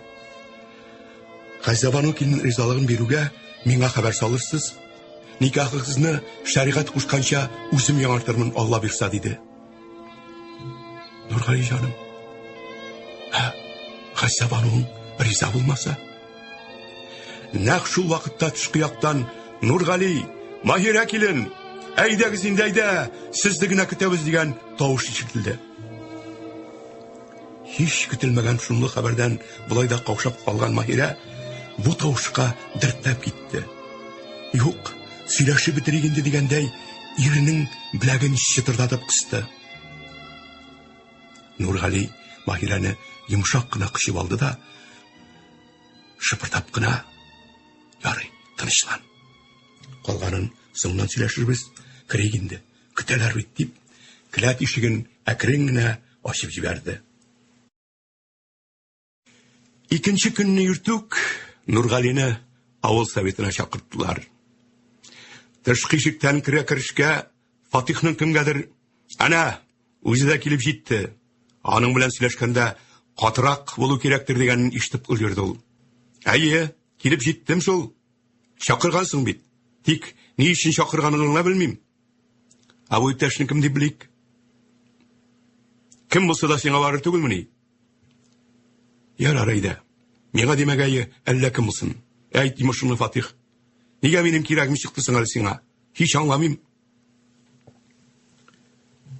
"Син читтә хатын өстенә хатын алып, гүләк итеп йөрсәң дә, әлегә шушы авыл кеше саналасың бит. Синең кайда ниләр эшләп йөргәнеңне тикшерергә безнең полный хакыбыз бар.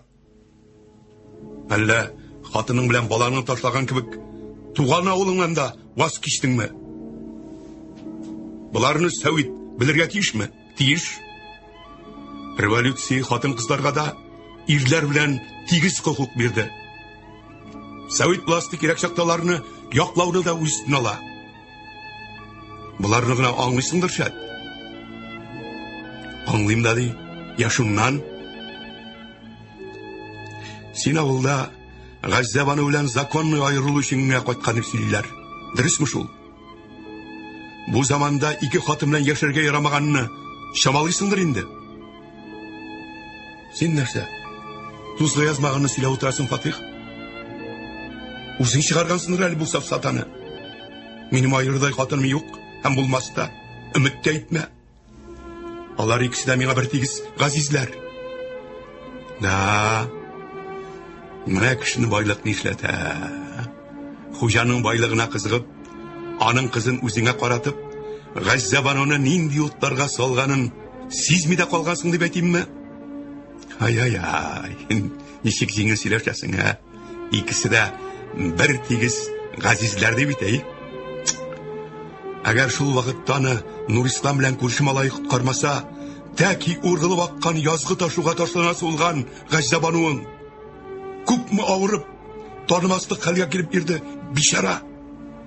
Аны элекеге Газзабануга кайтару өчен күчләрегез кулыннан килгәннең барын да эшләде. Син икесе дә газизләр имеш.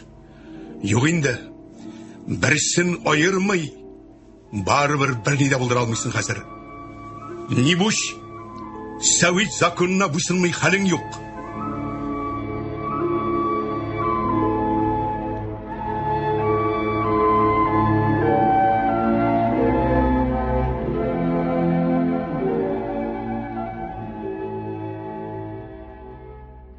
Моңарчы үзенә мәгълүм булмаган авыр, җан ишеткеч хәбәрне ишетү бигрәктә Фатих авызыннан, җитмәсә китеш алдында җиңел булмады Нургалигә.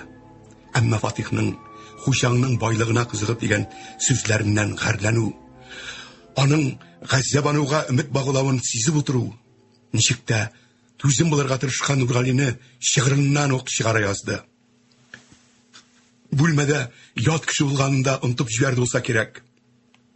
Җитте Фатих, концада концов, ни өчен чакыртканыңны аңладым. Газзабануга юкка борынны сузасың.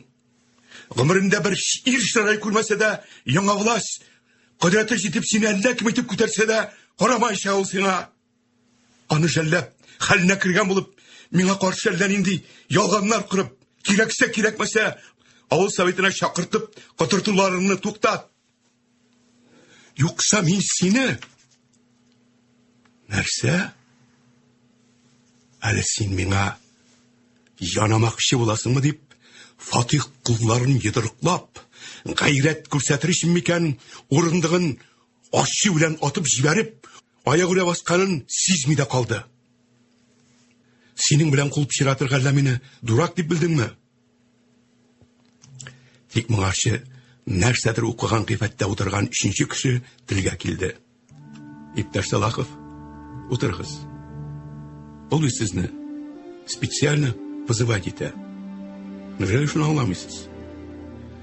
Аннары Нургалигә таба борылып, ә сез Ташкент кунагы кайда утырганыгызны, кем белән сүз көрәштереп, кемгә кизенгәнегезне чамалайсызмы? А? Чамалыйм. Бик яхшы чамалыйм. Ни укырга, ни эшкә дигәндәй, авылның бер хөрсәндә иде ул. Бәхетенә илгә яңа власть килеп, аны әнә нинди зур түрә ясады.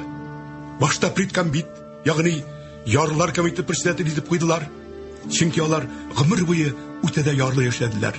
Кичкенә генә салам түбәле өйдә бер кәҗәдә асрый алмаган, фақат чавата ясап көн күргән Сәлахетдин абзыйның игелексез малай булып үсте ул. Гражданнар сугышы елларында кешеләрне куркытып, йорт сайын тинтүләр ясап, хәтта ит улы балаларның да соңгы умачлык оннарына кадәр алып чыгып киткән кеше бит ул. Менә шул тырышлыклар өчен авыл советы председателе итеп куелган иде инде ул. Ул елларда халык шул кадәр таланмаса, 21 елга ачлыкка бу кадәр бирешмәгән булыр идек. Бәлки Нурислам белән безгә дә читкә чыгып китәргә туры килмәс иде.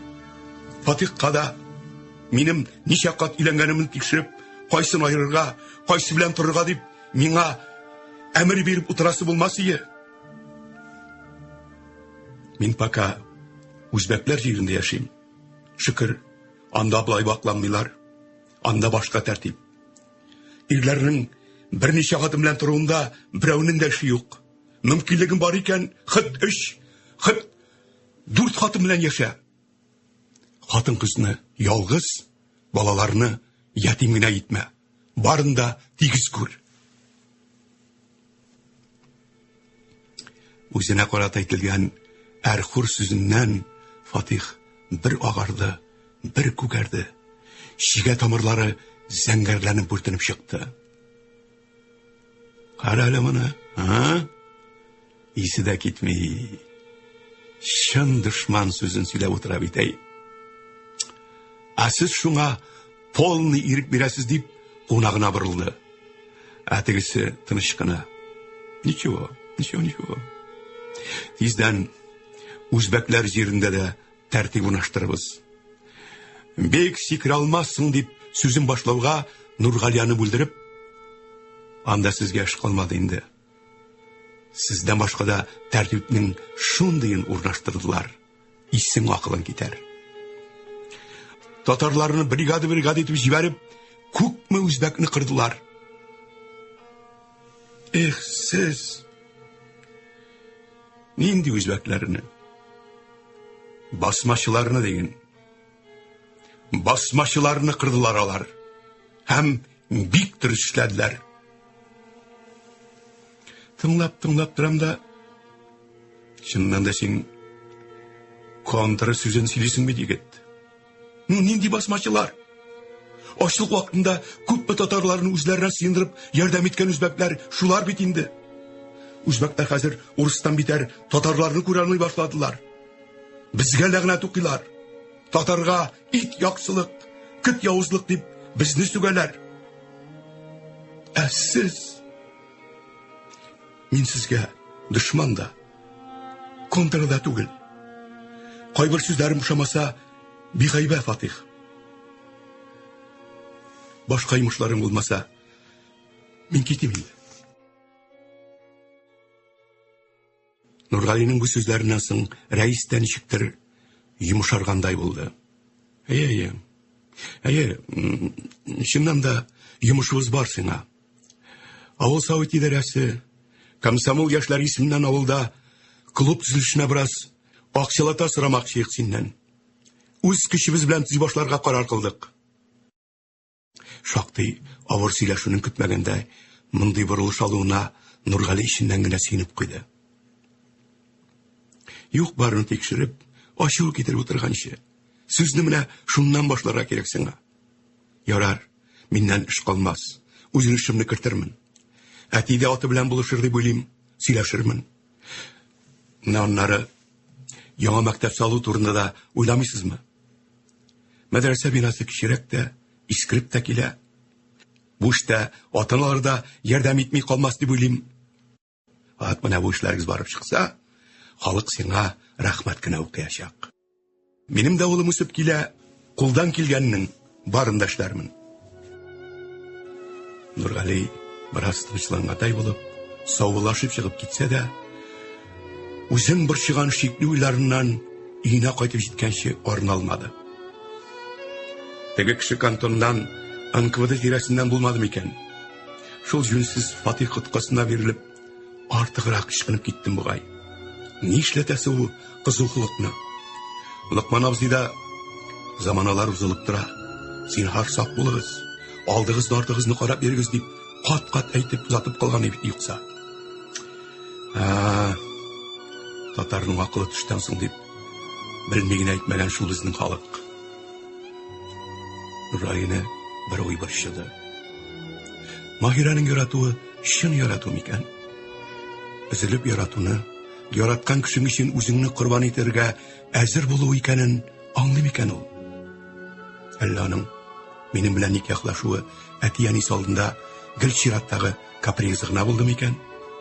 Әнә бит, әтисе безнең өчен дип шәп кенә йорт салдыра башлагач, ничә мәртәбә итеп карадым. Без авылда торырбыз, синең үз өең, Газзабануның үз өе булыр дигәч, юк дип кырт кисте бит. Шул чакта ничек мин бердә уйлый алмадым икән? Туктале. Мин үзем Маһираны чын ярату белән яратаммы соң? Аның гаҗәеп моңлы тавышы, татарның мин белмәгән элекке җырларын, йөрәкләрне сыкратырлык моң белән җырлаулары, скрипкасыннан агылган үзәгезгеч моңнары белән миннән тәкатьсез гашыйк ясады түгелме соң? Бу инде яратудан бигрәк соклану, шиксез хөрмәт итү генә түгелме соң? Аннан Лыкман абзыйның безнең мәхәббәтебезгә катнашы бармы? Никахыбызны оештыручы әлбәттә ул булды. Әмма кызының теләген генә үтәмәде микән? Ничек кенә булмасын, хатынымның әтисе дә бит әле ул. Маһира әтине күрүгә әткәй дип, әниемнән кәй дип, шунда ук әйтә башлады. Минекеләр эрделәр дә киттеләр. Бик тиз яулады улаларны. Әгәр нык яратмаса, шулай булыр идеме? Аннан миңа карата да һаман бер төсле игътибарлы. Нишләргә белми тора. Мин салкынайсам аңа ни булыр? Ярату гына түгел, вычтан бар бит әле. Саф кыз булып тормышын миңа башлаган. Чын ярату булмаса, язмышы белән шулай уйный алыр иде микән? Минем аны рәнҗетергә хакым бармы соң? Юк бит.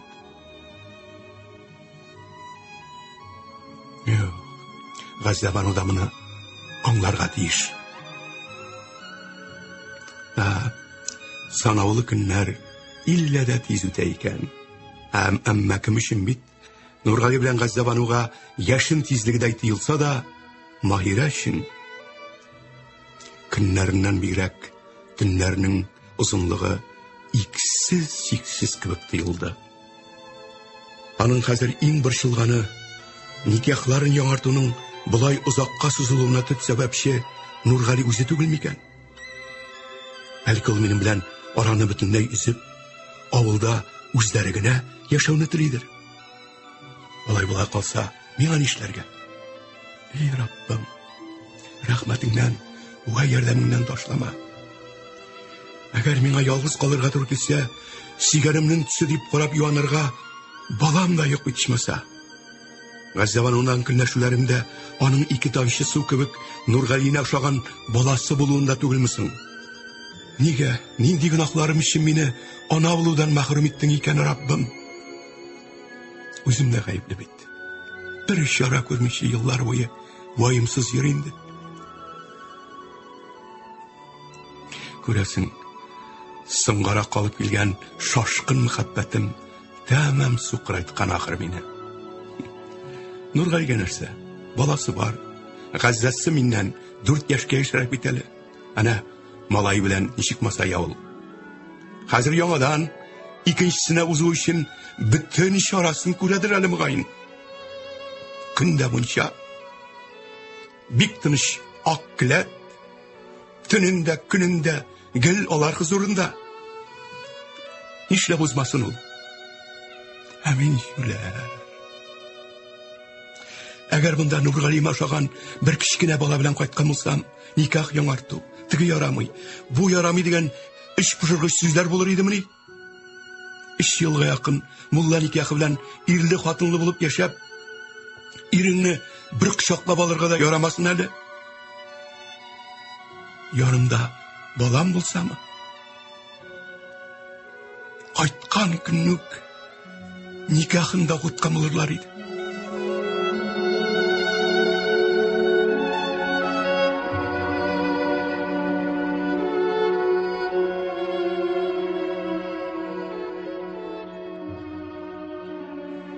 Маһирә белән никахны яңарту турында ничек сүз башларга? Көн артыннан көн үтә. Юк, сөйләшү, килешү һичшиксез булырга тиеш. Ниһаять Нургали юлда сөйләшү алуны мәгъкүл күрде. Бер бик матур урында, урман почмагында Хафизны трамдаста калдырып сүз башлады ул. Нинди никах яңарту турында сөйлисең син, Нургали? Сезгә ни җитми? Безнең ничәмә еллардан соң кавышуыбызга 10 көндә юк бит әле. Маһирәң шунда күпсенәмени? Маһирәнең монда бер катнашы да юк. Бары мулла абзыйның тәкъдиме белән эшләнергә тиеш. Әйе, әтиемнең дә ризалыгы белән. Бу никах яңарту түгел. Бу минем ачыдан ачы хәсрәтләремне кабат яңарту була түгелмесең? Син шуны да аңламагач, Маһирәң ничек аңласын? Аптырабрак йөри идем әле. Ничек әле бу инде ничәнче төнен ялгыз уздырырга риза икән дип? Юк, риза түгел икән шул. Минем ризалыгымны алып, мулладан тизрәк никахыгызны яңарттырып, кыска вакытлы шул төннәремдә минем белән бүлешү кирәк икән. Синең белән йоклар өчен шул барлы юклы 2 атнаны без чиратлашып бүлешергә тиеш булабызмыни? Шулаймы? Газзабану җаным, тынычлан әле. Бөтенләй ярсып киттең. Хафиз ишетү бар. Ишетсен. Минем өчен хәзер бала ишетмәскә тиеш дип, бала алдында әдәп саклауның бер мәгънәсе дә калмады. Үзегез шул сабый алдында Газиздән Газиз улының туган йортында никахысын яңартырга да тайшынмагансыз. Ул бик зиһенле бала, барын аңлар. Бердән-бер балаң үзеңнән баш тартса нишләрсең? Маһирәң сиңа тупырдатып малай табып куандыр дип әйтә алмыйм. Табасы булса, әллә качан тапкан булыр иде. Юк, бирсен Ходаем, аңа да һич күпсенмим. Начарана булмаячак ул. Мин бит аңа түгел, сиңа үпкәлим, Нургали. Безнең арадагы мәхәббәт шулай мискенгә әйләнеп, сүнеп бара түгелмесең? Юк, Нургали. Яратуым хакына да түгел. Муеныма пичак салганда да, никахыгызны җиренә җиткереп, законлы, ирле хатын булып яшәгез. Мин риза дип әйтә алмаячакмын. Моны фақат мин синең ирле ихтиҗларың үти алмаганда, я булмаса, үзем икенче кешене яратып, синнән баш тартканда гына мөмкин дип саныйм. Яратуымның хакын шулай бәһаләвең белән син мине генә түгел, нинди чиста, чык тамчылары кебек саф мәхәббәтебезне кимсеттең. Кытыш-кыш мискин хәлгә төшердең. Эй, газиз Раббым, дустыма түгел, дошманыма да бирмә. Күп хатынлы гаилә булып яшәүләрне. Синең кудрәтең чиксез зур бит, бер Аллам. Шәригатыңдагы законнарыңнан монсын юкка чыгара күр. Син яратуым,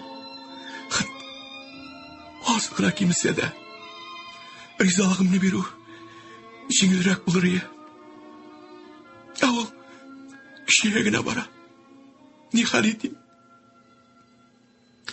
Шул вакыт көтә-көтә түземлеге тәмам төксенгән Хафизның әйдәгез, тизрәк булыгыз, шапталны кигәвеннәл, аша бетелә бит инде, дип ачыргаланып кычкырганы ишетелде. Үзенә таба килүче әнисенең күз яшьләрен сөртүен күреп, кияүннәр куып азапланган малай, әнием, ни булды? Ник җылыйсың дип әнисенә атылды.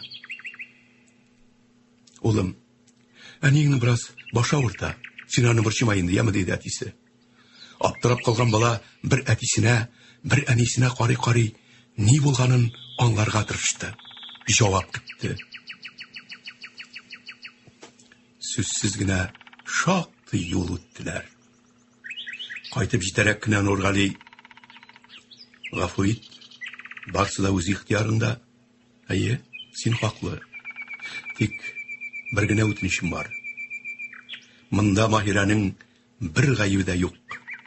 Рәнҗимә син аңа. Ул рәнҗешнең барыбызга да уртак төшү мөмкинлеген дә онытма.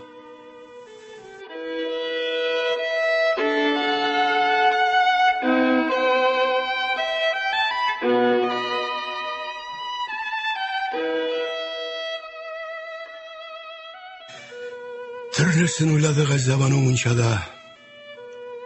Булар тиздән китәрләр. Моңарчы ирле хатыны булып яшәгәннәр бит әле. Тагы да шулай яшәрләр. Никахларына ризалыгымны бирмичә, үземнән дошман ясап калдырудан мин нәрсә атам әле? Нургалимнең авылга кайтып, гел яңача яшәү хыяллары да бар.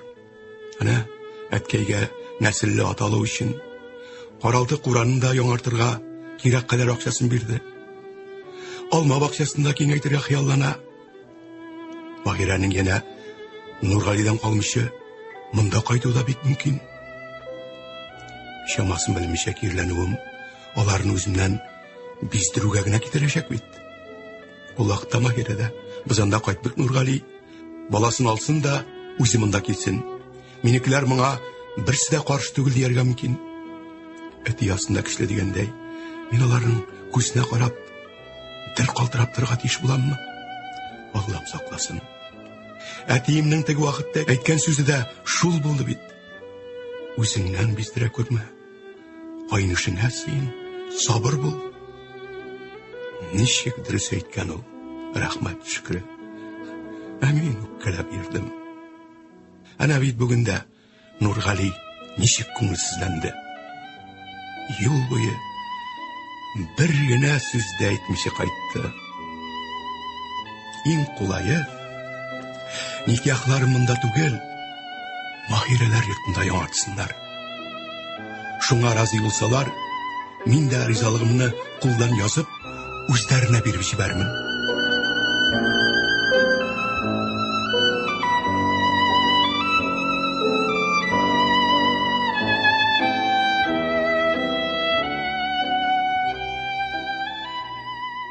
Шушы соңгы фикереннән соң тынычланып китте Газзабану.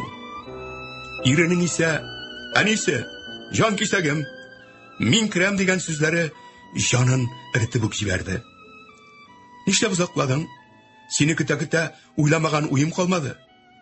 Әллә Маһирәгә юлда ниләр булганын минем ничек бер тузганнарымны сөйләдеңме?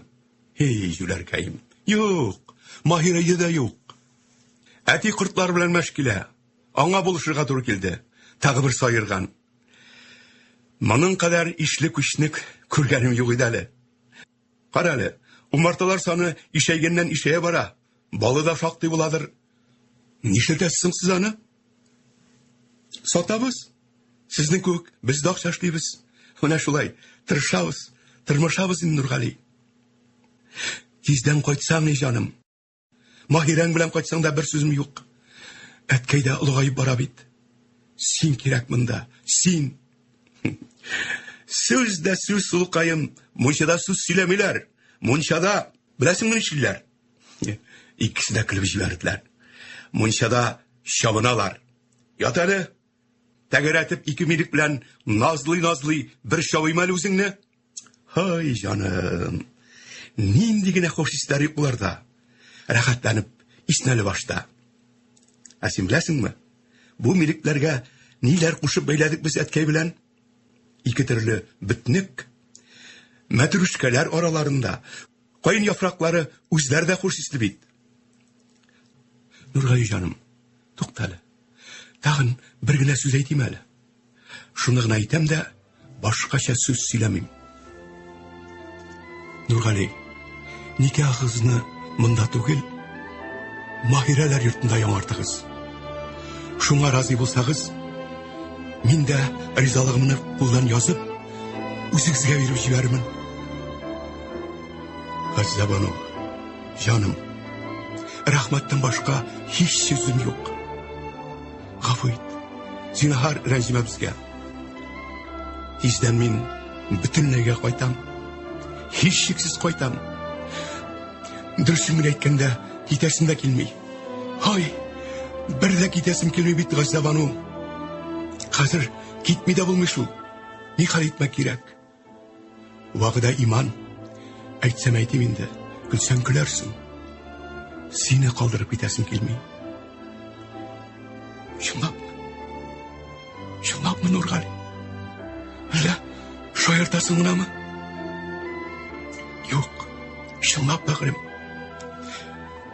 Нургали, бәгърем, бу очрашуыбызда янә авырга узмадым микән дип уйланам. Нишләптер? Борчылып та куям. Нигә борчыласың? Чыннан да шулай була калса, мин бик шатланыр идем.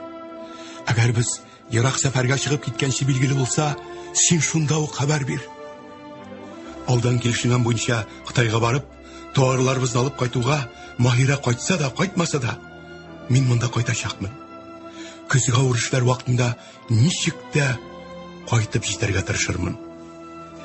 Иртәгесен иртүк Нургалине затырга дип, Ташлыярдан кодаларда килеп җиттеләр.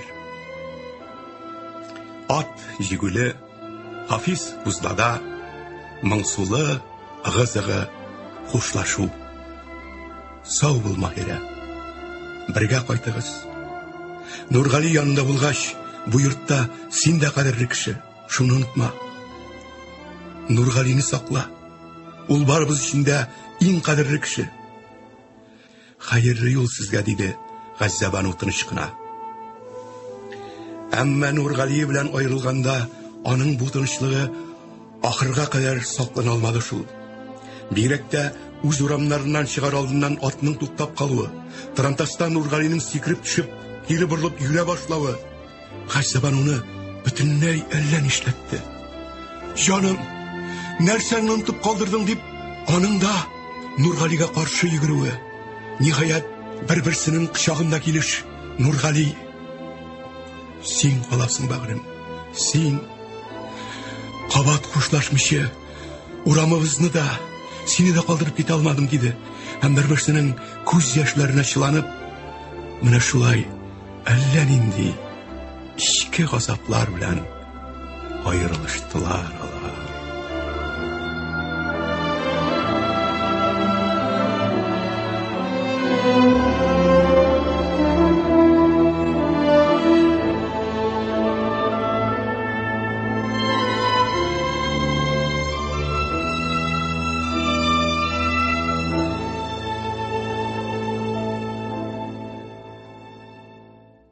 Сіз язучы Гүлшеша Галиеваның «Газза Бану» деген романы буенча әзерләнгән моноспектакльнең икенче өлешен тыңладыгыз. Әсәрне РСФСРның халык артисты Әсәр Шакиров башкарды. Тапшырның режиссеры Рамил Хидиятулла, мөхәррире Рөстәм Акъегет. Аның икенче өлеше тиздән, ягъни Россия радиосыннан яңалыклар чыгарылышы яңгырагач 16 сәгать 10 минутта булыр. Программа Татмедиа Республика матбугат һәм гаммави коммуникациялар агентлыгы ярдәме белән. Хәзер без сезнең игътибарга язучы Гөлшәшә Галиеваның «Газза Бану» дигән әсәре буенча әзерләнгән моноспектакльнең 3нче өлешен тәкъдим итәбез.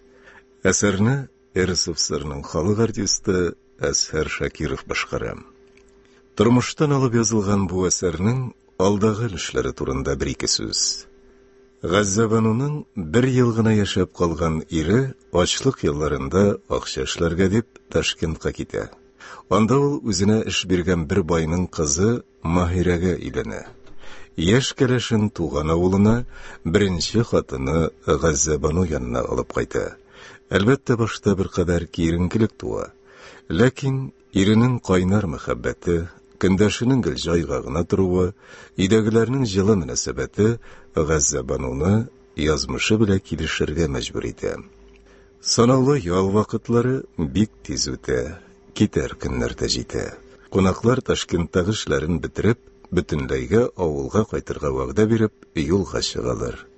Газза Бану да инде тәмам тынычланып, аларның кайтуын көтеп кала. Ләкин, хәер, бу хакта сүз хәзер сез тыңлаячак үзектә.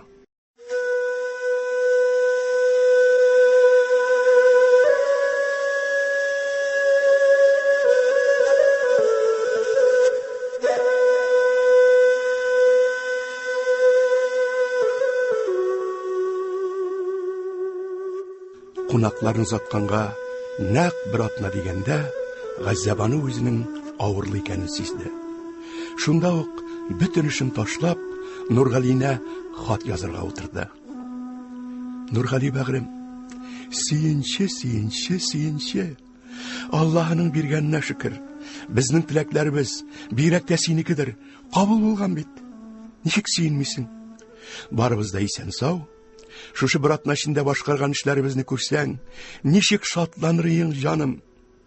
Сезнең кайтышыгызга барын да эшләп бетерәсебез килә.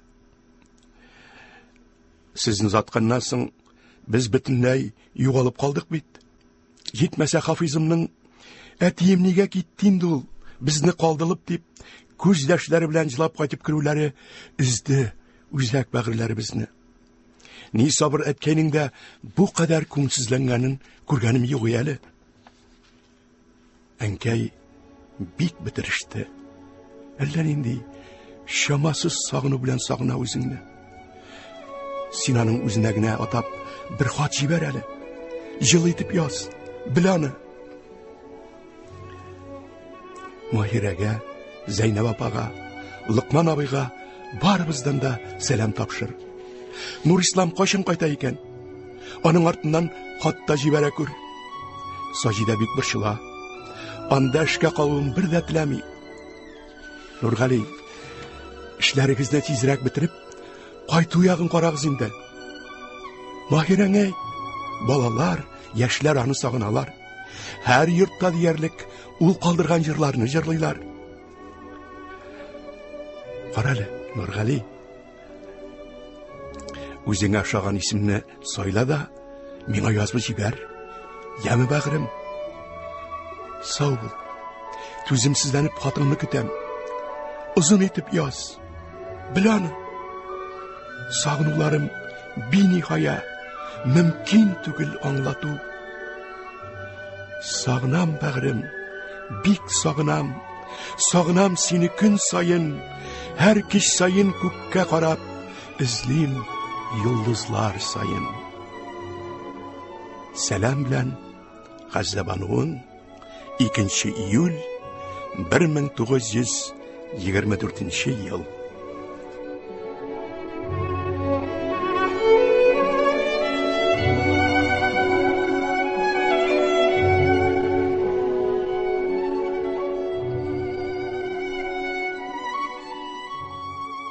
Сен үзеңне ул кадәр бетермәле, Зариф абый. Көтик Мәхмүтне. Сен мине барында әйтеп җиткерми дип уйлыйсың ахыры. Безне затырган Нургали үзе дә кайтмакчы. Аны көтеп утырганда ашыгып кына бер кибетчебез килде дә, кибеткә ниндер 2 кеше килде, хуҗаларыбыз белән бухгалтерны дәшеп, кабинеттан нидер сөйләштеләр. Аннан безне үзебез чакыргач, килерсез дип узаттылар ди. Кибетләрне бикләп, пломбы салдылар. Безнекеләрнең ишесендә яртып алып киттеләр ди. Иртәгесен бит Лукман абзый белән Нургали Кытайга юл торырга тиешләр. Менә ничә сөйләсәм дә, Зариф абый, шул инде. Артыгы да, киме дә юк. Түлке Зөлкамал апай белән Газзабану белә күрмәсен. Бәлки әле хәлләр без уйлаганча ук начар да түгелдер. Үзбәкләрдә үзгәрешләр дәүләт күләмендә көтелә булса кирәк. Мин эшләгән кибеттә үзбәк сатучыларыннан ишеттем. Җимахларга тиң үз дәүләтебезне СССР дигән капкорсак йотарга маташа икән. Ә безнең хөкүмәт башындагы үзбәкләр әллә ялгышалар, әллә сатылалармы? Ризалык биреп яталар икән диләр. Халык каршы. Ни генә булмасын, тормыш бара. Ә алдан иләр күрәсен, бер Алла гына белә, Зариф абый. Ярый күрше, шулай да яхшыга өметләник әле. Карале, Нурислам, әгәр бер хәл булса, зинһар үземә генә җиткер.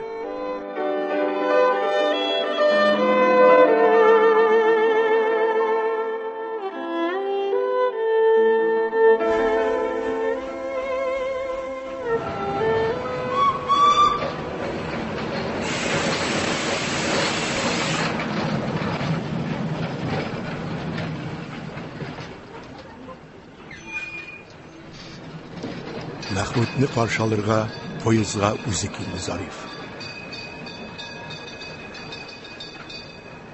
Мәхмүтенем, син миңа зинһар өчен ничек бар, шулай сөйлә. Мин беразын болай да ишетеп, җанымны кая куярга белми йөрим. Чын дөреслекне ничек кенә авыр булмасын, мин ишетергә, белергә тиеш. Әйе, Зариф абый. Ничек кенә әйтергә инде дип борчылып кайта идем үзем дә. Хәзер менә сиңа нәкъ үзең сораганча, ничек бар, шулай сөйләргә тырышырмын. Кибетләрне ачмаганнар әле. Аларны дәүләтне китәчәкләре дигән сүзләр йөри. Лукман абыйларның кайда икәнлеген беркем дә белми. Алар бит икесе дә килешүләре буенча Кытайга товар алырга барырга тиешләр. Шунда киткәннәрдер дип кенә җавап биргәннәр. Карыя кабелешкән. Икесе дә шул чыгып китүдән өйгә кайтмаганнар. Өйдәгеләргә бер җирдән дә бер хәбәр дә килмәгән диде. Гомумән хәбәрсез югалганнар булып чыга. Маһир апалар зур борчуда, әнисе урын өстендә ята, тора алмас ахыры. Карыя әйтә, аларга хат язмасыннар. Иң яхшысы Зәкия белән Гөлсем апай аркылы элемтәдә булырлар диде. Менә сиңа җиткерәсе бөтен хәбәрем шушы иде, Зариф абый.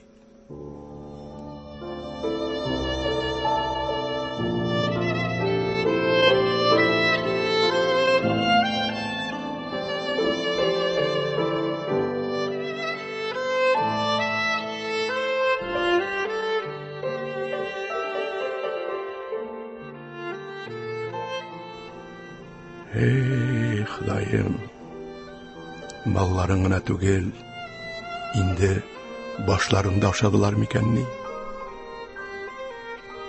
Шулайрак килеп чыга түгелмесең?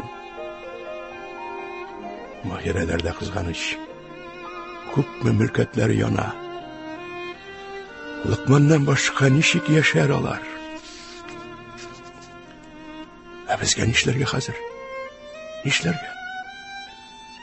Карап торган Бердән-бер улымны бары 22 яшында югалтсак, ничек түзәр бу йөрәк? Зелкамалым былай да бөтенләй бетереште бит инде. Төшемә керде ди. Кем? Ана йөрәге сизгән булып чыга бит. Без дә китсәк, 2 бала белән Газзабану нишләр? Махмуд, зиреккә килеп җитәбез. Бераз туктыйк әле шунда. Әйе, Зариф абый, дөрес әйтәсең. Анда җиләс тә, һавасы да бөтенләй башка.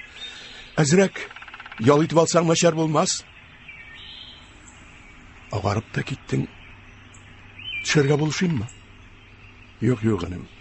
Үзем төшәм. Шөкер, үтте шикелле. Ни булды, Зариф абый? Менә шу шишеремгә ятып тора дип, тиз генә баш астына үзенең пиджагын салды Махмуд. Махмуд, бая нидер йөрәгемне бик каты авыртып, чәнчеп куйды. Бер дә булай булганы юк әле. Хәерлегә булсын. Махмуд, Тарантас башында бер шишә булыр. Шуңа тутырып, мондагы чишмәдән су алып кил әле. Ул чишмәне беләсеңме? Беләм. Якын гына ул. Ә син тыныч кына ятып тор, Зариф абый, дип, Махмуд атлый гырә китеп барды. Зариф суны башта йытлыга ичте дә, калганы белән битен кулын юды. Рәхмәт сиңа, агайны. Тәки хәл керттең үземә. Инде кузгалсак та була. Шулай да юлга тагын бер шешә су алыйк әле. Бу чишмәнең суы үзенә бер төрле тәмле. Салкынлыгын кара син аның. Шифалыгын әйткән дә юк инде. Бүген көннең артык иссе бер күп булу да ярамады бугай. Шундый итеп китереп кысты йөрәк дигәнең.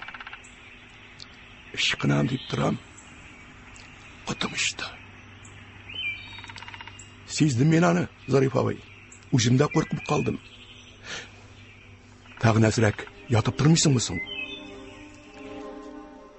Идә көтәләрдер. Ипләп кенә кузгалып карыйк әле.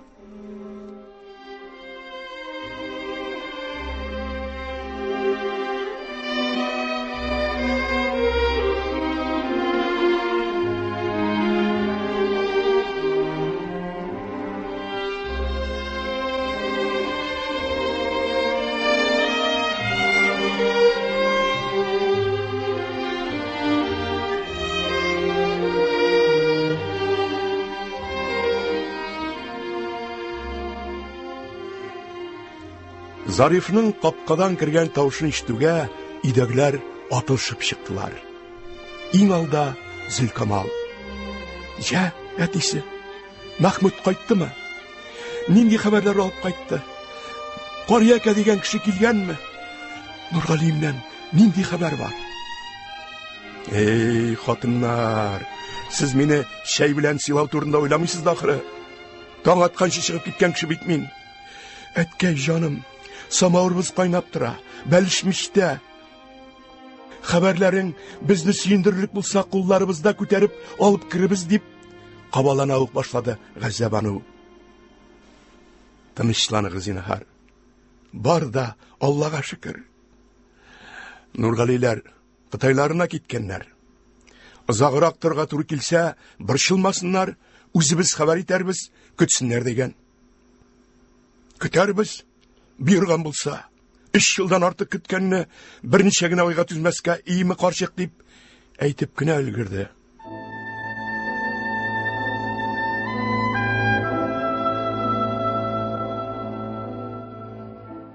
Кинәт йөрәгенең кыса башлаганын тойды. Ничек тә сиздермәскә инде. Ана бит, ничек куаныштылар. Гомер аккан сулар кебек ага да тора. Инде урып җыю эшләре дә тәмамланып килә. Тик Нургалидән генә бер хәбәр дә юк.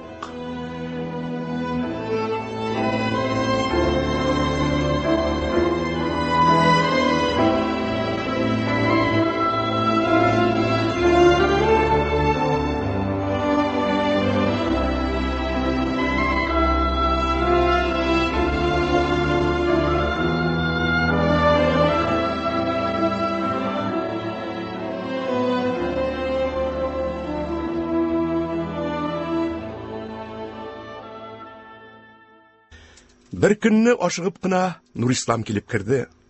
Зариф абый, менә хәзер генә Зәкиянең тагын бер хаты килде. Хат эчендә сезгә дигән хат бар. Менә ул хат. Кинәт кенә әйтелгән бу хәбәрдән Зариф абый каушап калды. Кулларын алъяпкыч итәгенә сөрткәләп, әгүзе бисмилласын укыды да, җүнле хәбәр бир, Ходаем, дип, ниһаять хатны кулына алып, иштән генә укый башлады. Хат кыска язылган. Хөрмәтле вә гыйззәтле, газизләрдән газизим, әткәй илә әнкәй. Сезгә сагынып, бик сагынып сәлам язам. Шулай ук Газзабану белән Хафиз сөйдергеч битимәдә сәламнарымны иештирсәгез ие.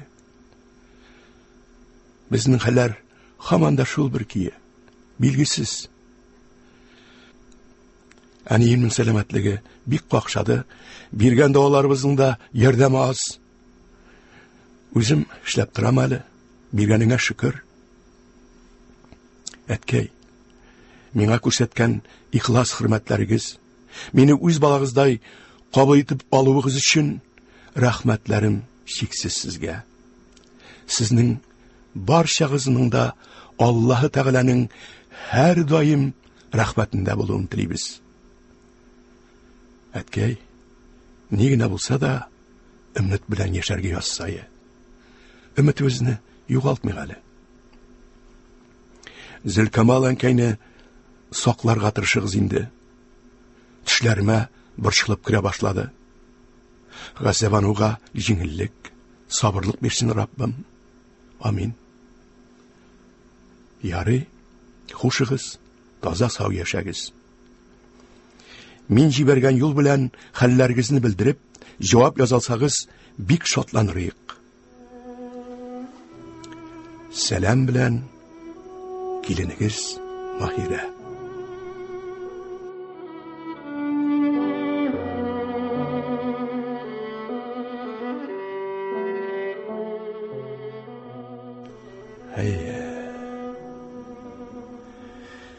Ишмәсә бала тапкан булса, баласы белән юанырые.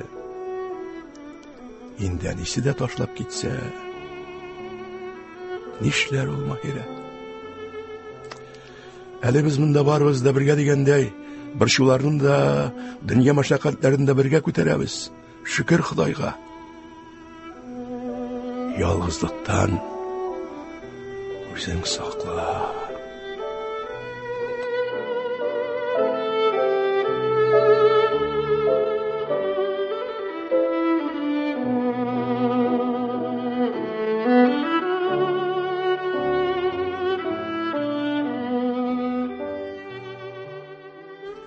Нурисламны озаткач, өйгә ашыкты Зариф. Газзабану кызым, Маһирәдән хат бар. Эй, рәхмәт төшкере. Иренем кычыткан яны, хат укырга булган икән. Үзең укыдыңмы әткәй? Укыдым, кызым, укыдым. Әнкәең дә ишетсен ие. Кайдасың ул? Күренми. Келәттә Коръән укый. Идә бик бер күп бит. Әйдә әткәй, хатны да шунда гына укыйк әле. Хатны Газзабану укыды. Хатның башыннан ахырына кадәр Зөлкамалның күз яшьләре бер туктаусыз акты да акты. Тагын бер кат, ашыкмыйча гына ук әле, кызым, диде Зариф. Тагын укыды Газзабану. Мин үзем абзарда 2 кат укыдым. Менә тагын 2 кат тыңладым. Әмма Нургалиемнең үз хатларына, үз сүзләрен ишетүгә сусаганым басылмады. Илә намазыннан соң Маһирәгә bütün яңалыкларны әйтеп, бик җылы хат яздылар.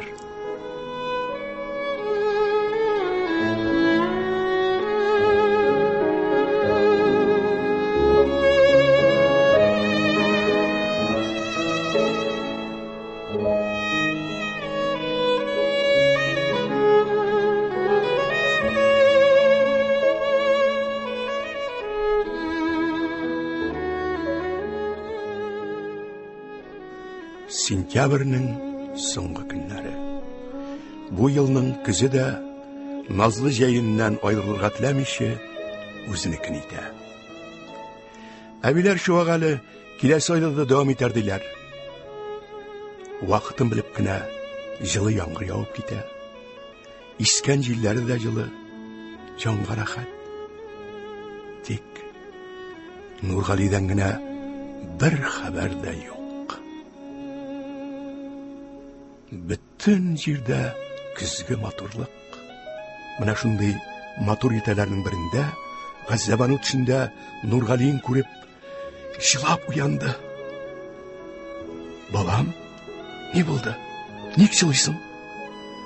Әткәй җаным, Нургалине төшемдә күрдем. Ул каядыр китәргә бик ашыга икән. Үзе миңа таба кулларын суза.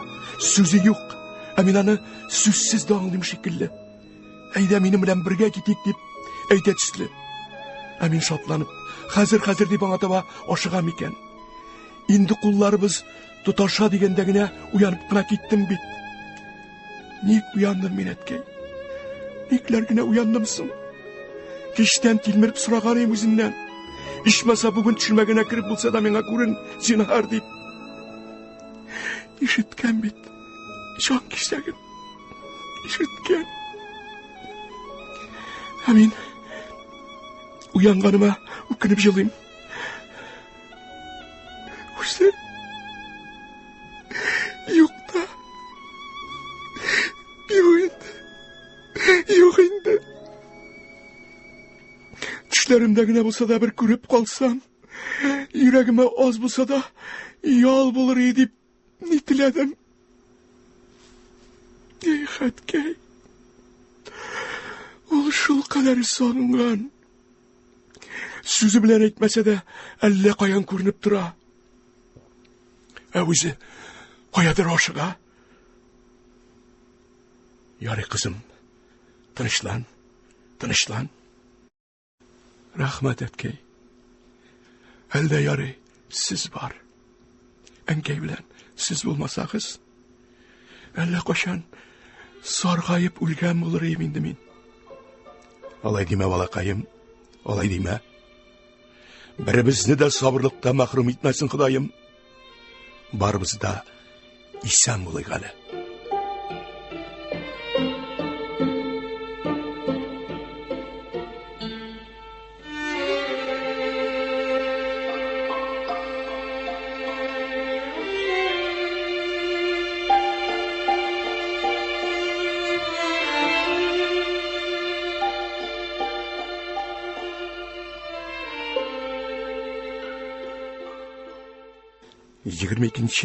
Февраль 1925 ел.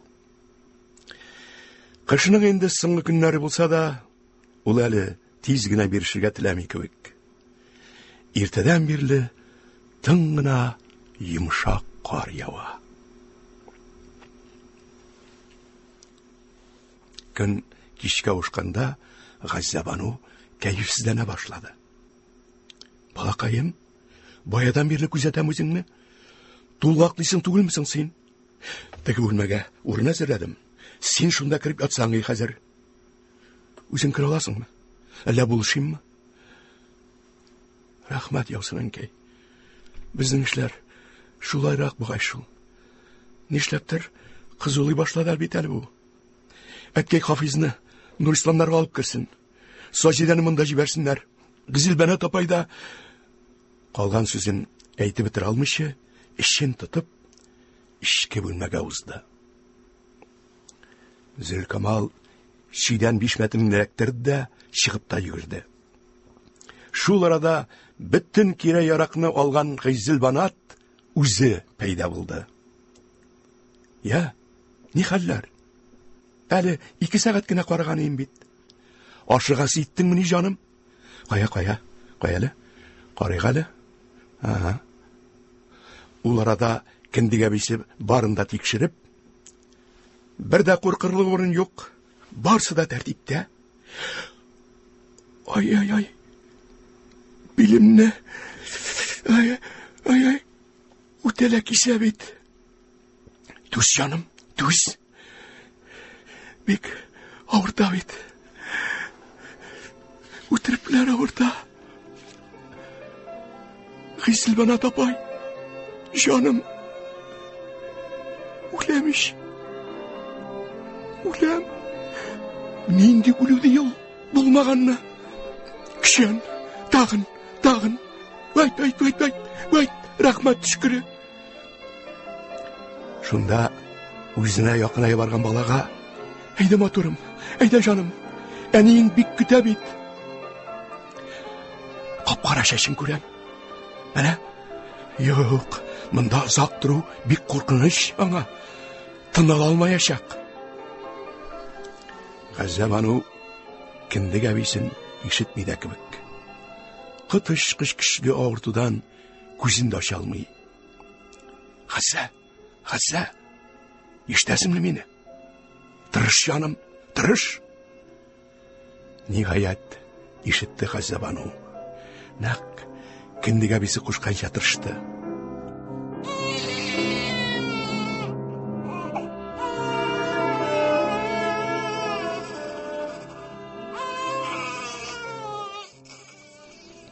Менә шунда сабыйның бөтен өйне яңгыратып җырлап җибәрүе.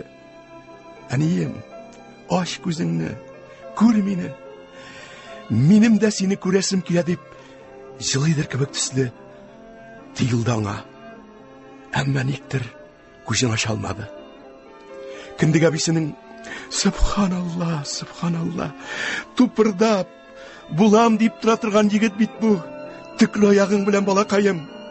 Булам дигәне колагына шагылып киткәндәй булды шикелле. Әмма ачык кына берни дә ишетмәде. Ул йоклый иде.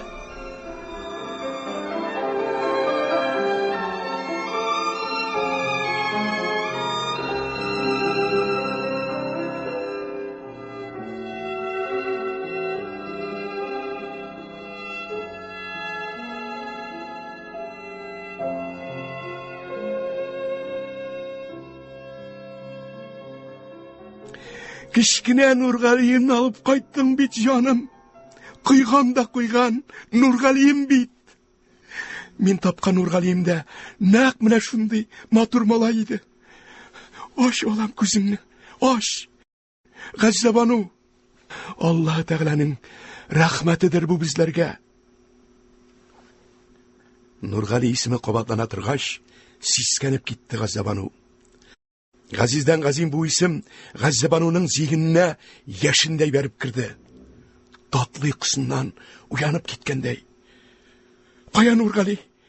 Әле генә монда иде бит ул. Исән булмаса, нәкъ көннәрен туры китереп, безнең янда йөри идемни. Исән ул, исән. Ничек исән булмасын ди. Моннан соң да үзең сакла Ходаем. Сабыйларым хакына Нургалиемнән аерма мине, и газиз Раббым. Киндек әбисе аның каршына килеп, менә ул синең кичкенә Нургалиең дип, Газабануны мөмкин кадәр тынычландырырга тырышып, баланы күрсәтте.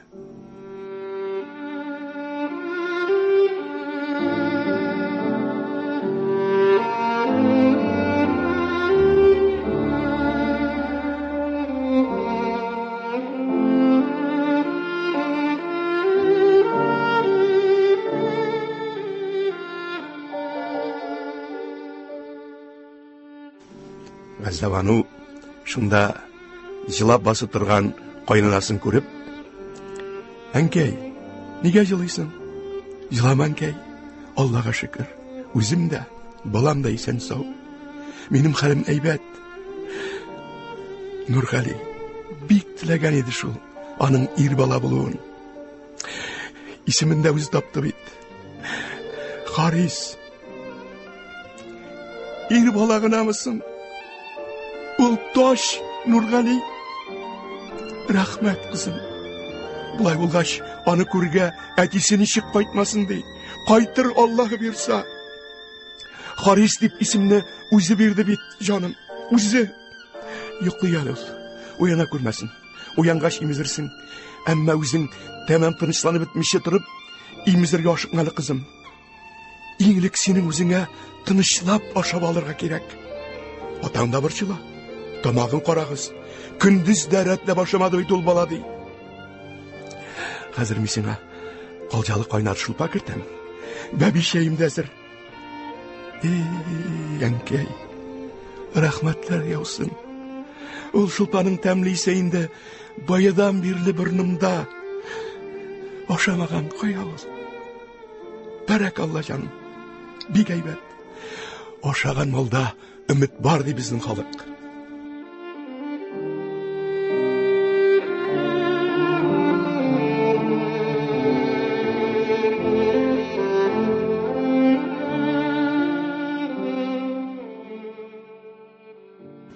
Һич көтмәгәндә бер көнне Газабану Зәкиянең кыска гына язган хатын алды. Исәнме, Газабану апа? Сиңа һич көтелмәгән авыр хәбәрне язарга мәҗбүрмен. Әнисен җирләгәч, бер көнне Маһир апа мине үзенә чакыртты. Озак кына сөйләшеп утырдык. Нишләптер, күңеле тыныч түгел аның. Шунда миңа нык кына яуштырылган бер пакет бирде. Моны сак кына алып кайтып, Газабану апаңның үз кулына тапшыра алсаң, шиксез рәхмәттә калыр идем. Бу минем гызырым, ничек тә үтәргә тырыш диде. Мин ризалыгымны биреп хушлаштым. Ләкин атна да үтмәде, мин аның вафат булганын ишеттем. Ышанмадым. Эштән соң туры өенә киттем. Бик кызганыч. Хәбәр дөрес булып чыкты. Урыны җәннәттә булсын. Аманаты миндә саклана. Тиз генә кайтып булмый. Эштән җибәрмиләр. 2 айдан соң отпуск бирәбез, шунда кайтырсың диделәр. Күрешергә язсын. Сау бул. Сәлам белән, Зәкия.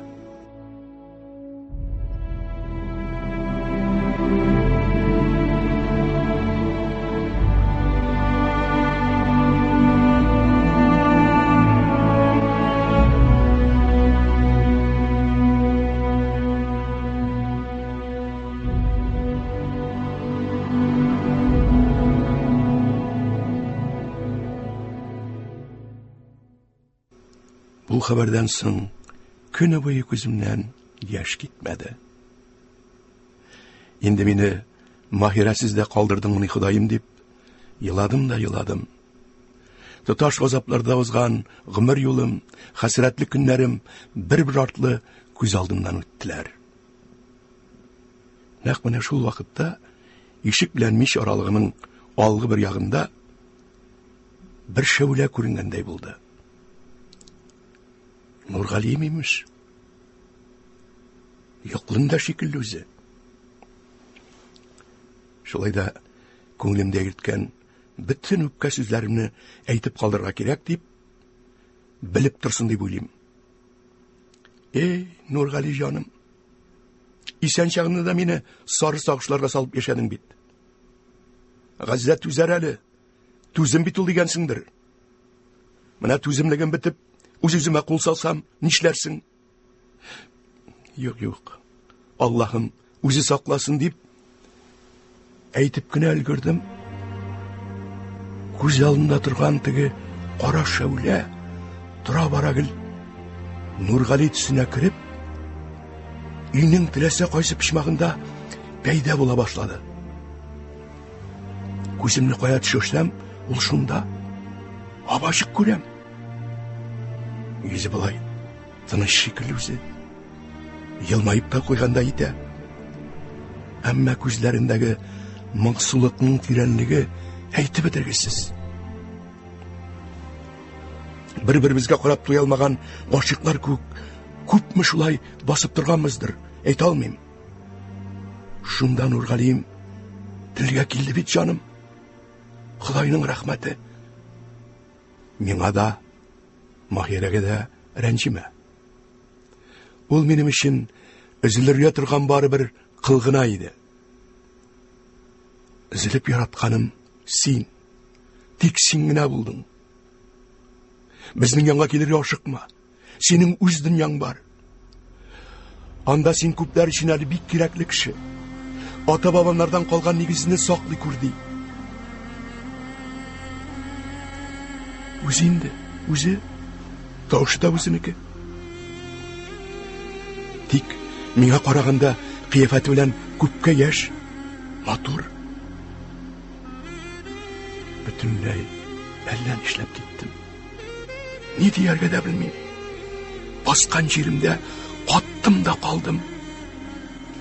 Ул миннән нидер көткәндәй карап тик тора. Телемне әйләндереп, ник бер сүз әйтә алмыйм. Шулай да күңелем белән, "И Раббым, ичмасам бер генә сүз булса да әйтеп калыйм үзенә" дип, Раббымнан тел ачкычы сорап ялбарам. Üzgələnəm. Nihayət. Nurgali bәгърем, күпме көттем мин бу очрашуны. Җылы сүзләрең өчен рәхмәт. Бая әйткән сүзләрем өчен син мине гафу ит, бәгърем. Синнән бер генә нәрсә үтенәм. Алып кит мине бүген үзең белән. Калдырма монда, газаплар илендә дидем дә, ике кулымны җәеп Нургалигә таба атладым. Тик шунда ике арабызда куе томан барлыкка килде. Һәм Нургалием шул томан эчендә калып, юкка чыкты. Ни булды бу? Әллә энем, әллә төшем, әллә саташуым? Тәки аңлый алмадым.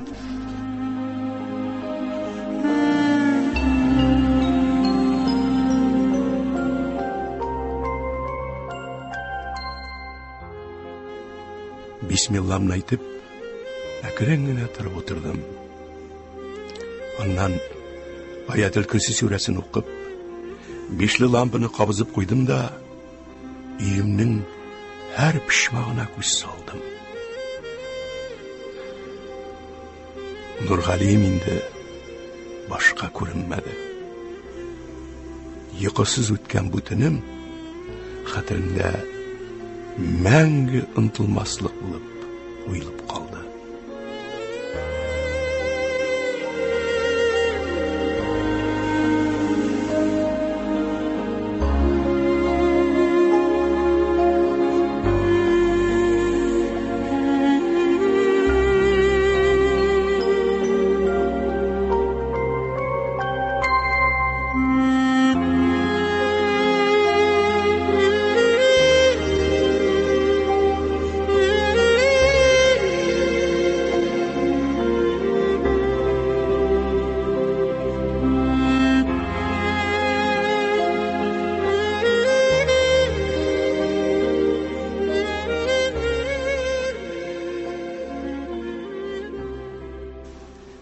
Я Худа, 22 февраль. Харис улымның туган көне бит бу. Исән булса бүген аңа 25 яшь тулыр иде. Ул бары 19 яшендә 1944 елда үзенең туган көнендә һәлак булган.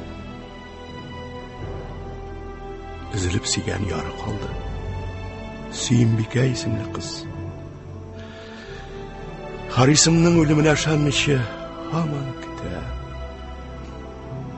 Үзем дә, Нургалиемне 26 ел буе көттем. Менә бүген мин инде аның күптән җир куенында ятуына ниһаять инандым. Үзенең ярдәме белән.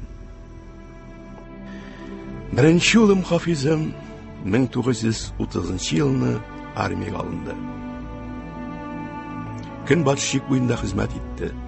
Аның да 21 яшендә 1942 елны хәбәрсез югалу турында язуы килде. Нургалием дә 1924 елның җәендә бары 22 яшендә бер хәбәрсез югалган иде. 1929 елны әткәйне кулга алдылар. Бу абзыйны кулга алудан, мәчет манарасын кистерүдән саклап калырга тырышып, яклап чыккан өчен.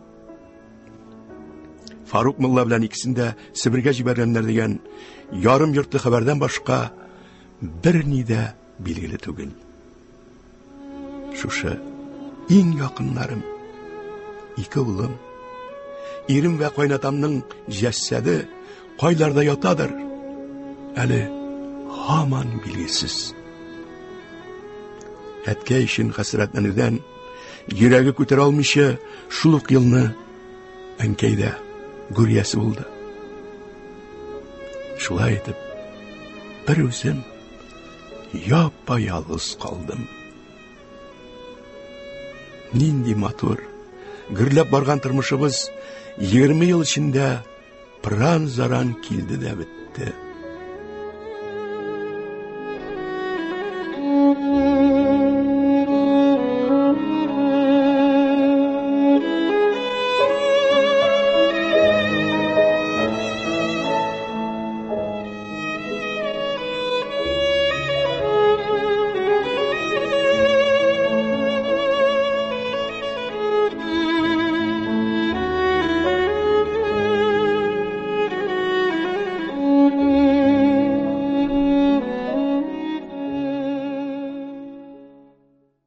Газабану апа, мин әле сиңа Маһир апайның тагын бер аманатын алып кайттым.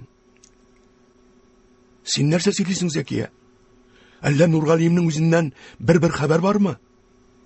Сабыр, Газабану апа. Башта сөйләгәнемне тыңласаңчы. Маһир апа шкафыннан бик пөхтәләп, каклап торган бер төргәк чыгарып, алдыма куйды. Һәм әйтте: "Зәкия, бу минем шушы көнгә кадәр күз карасыдай саклаган бердән-бер иң кадерле хәзинәм. Ул минем юанышым да, өметем дә, тормышка шалмаган матур хыялым да булды.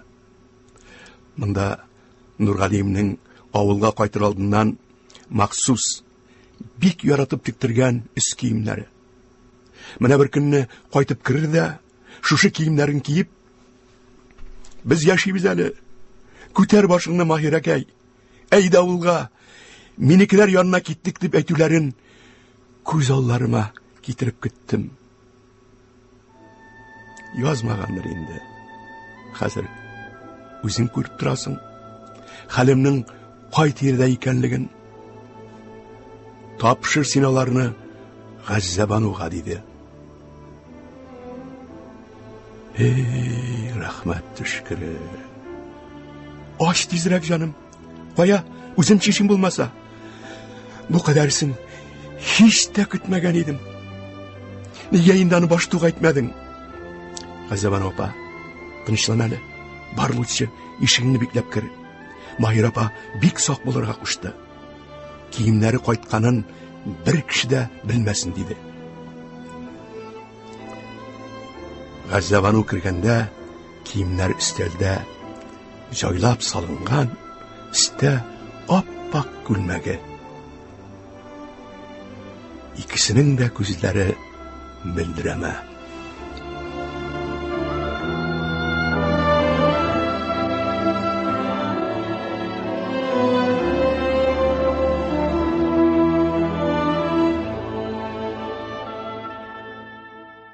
Газзабану, рахмат сиңа көндәшем. Урының җәннәттә булсын дип, кабатлый киемнәрнең һәр кайсын Нургалин иркеләгәндәй иркәләп, назлап кына сыйпап куя башлады. Аппак күлмәккә үрелгәндә түзмәде, аны кулларына аласы итте. Нәкъ менә шунда куллардагы күлмәктән Нургалинең исе килеп киткәндәй булды. Йөзенә якын китерүгә кычкырып җибәргәнен сизми дә калды. Нургалиемнең киемнәрен генә түгел, үзем генә белгән, мин яраткан татлы исе дә сакланган бит. Менә хәзер әйтерсең дә Нургалиемнең үзе белән күрешкәндәй булдым. И Раббым, чыннан да исән булып, Нургалием кайтып килсә, мин нишләр идем икән?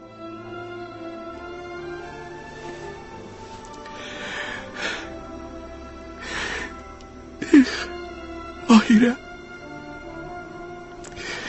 иртәрәк киттем шул, иртәрәк.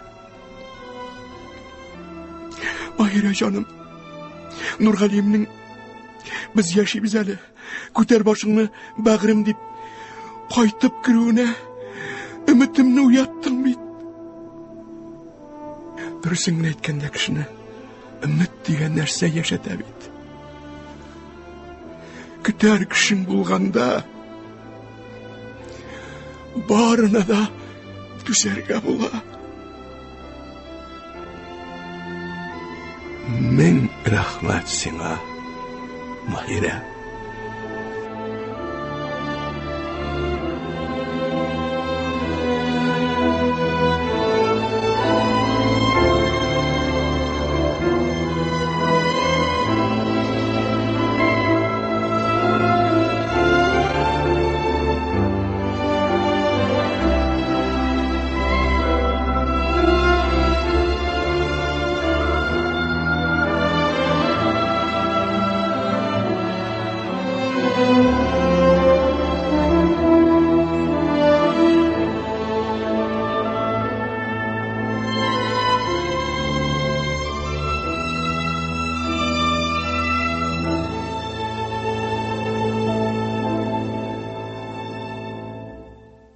Сез язучы Гөлчәчәк Галиеваның «Газзабану» дигән әсәре буенча әзерләнгән моноспектакль тыңладыгыз.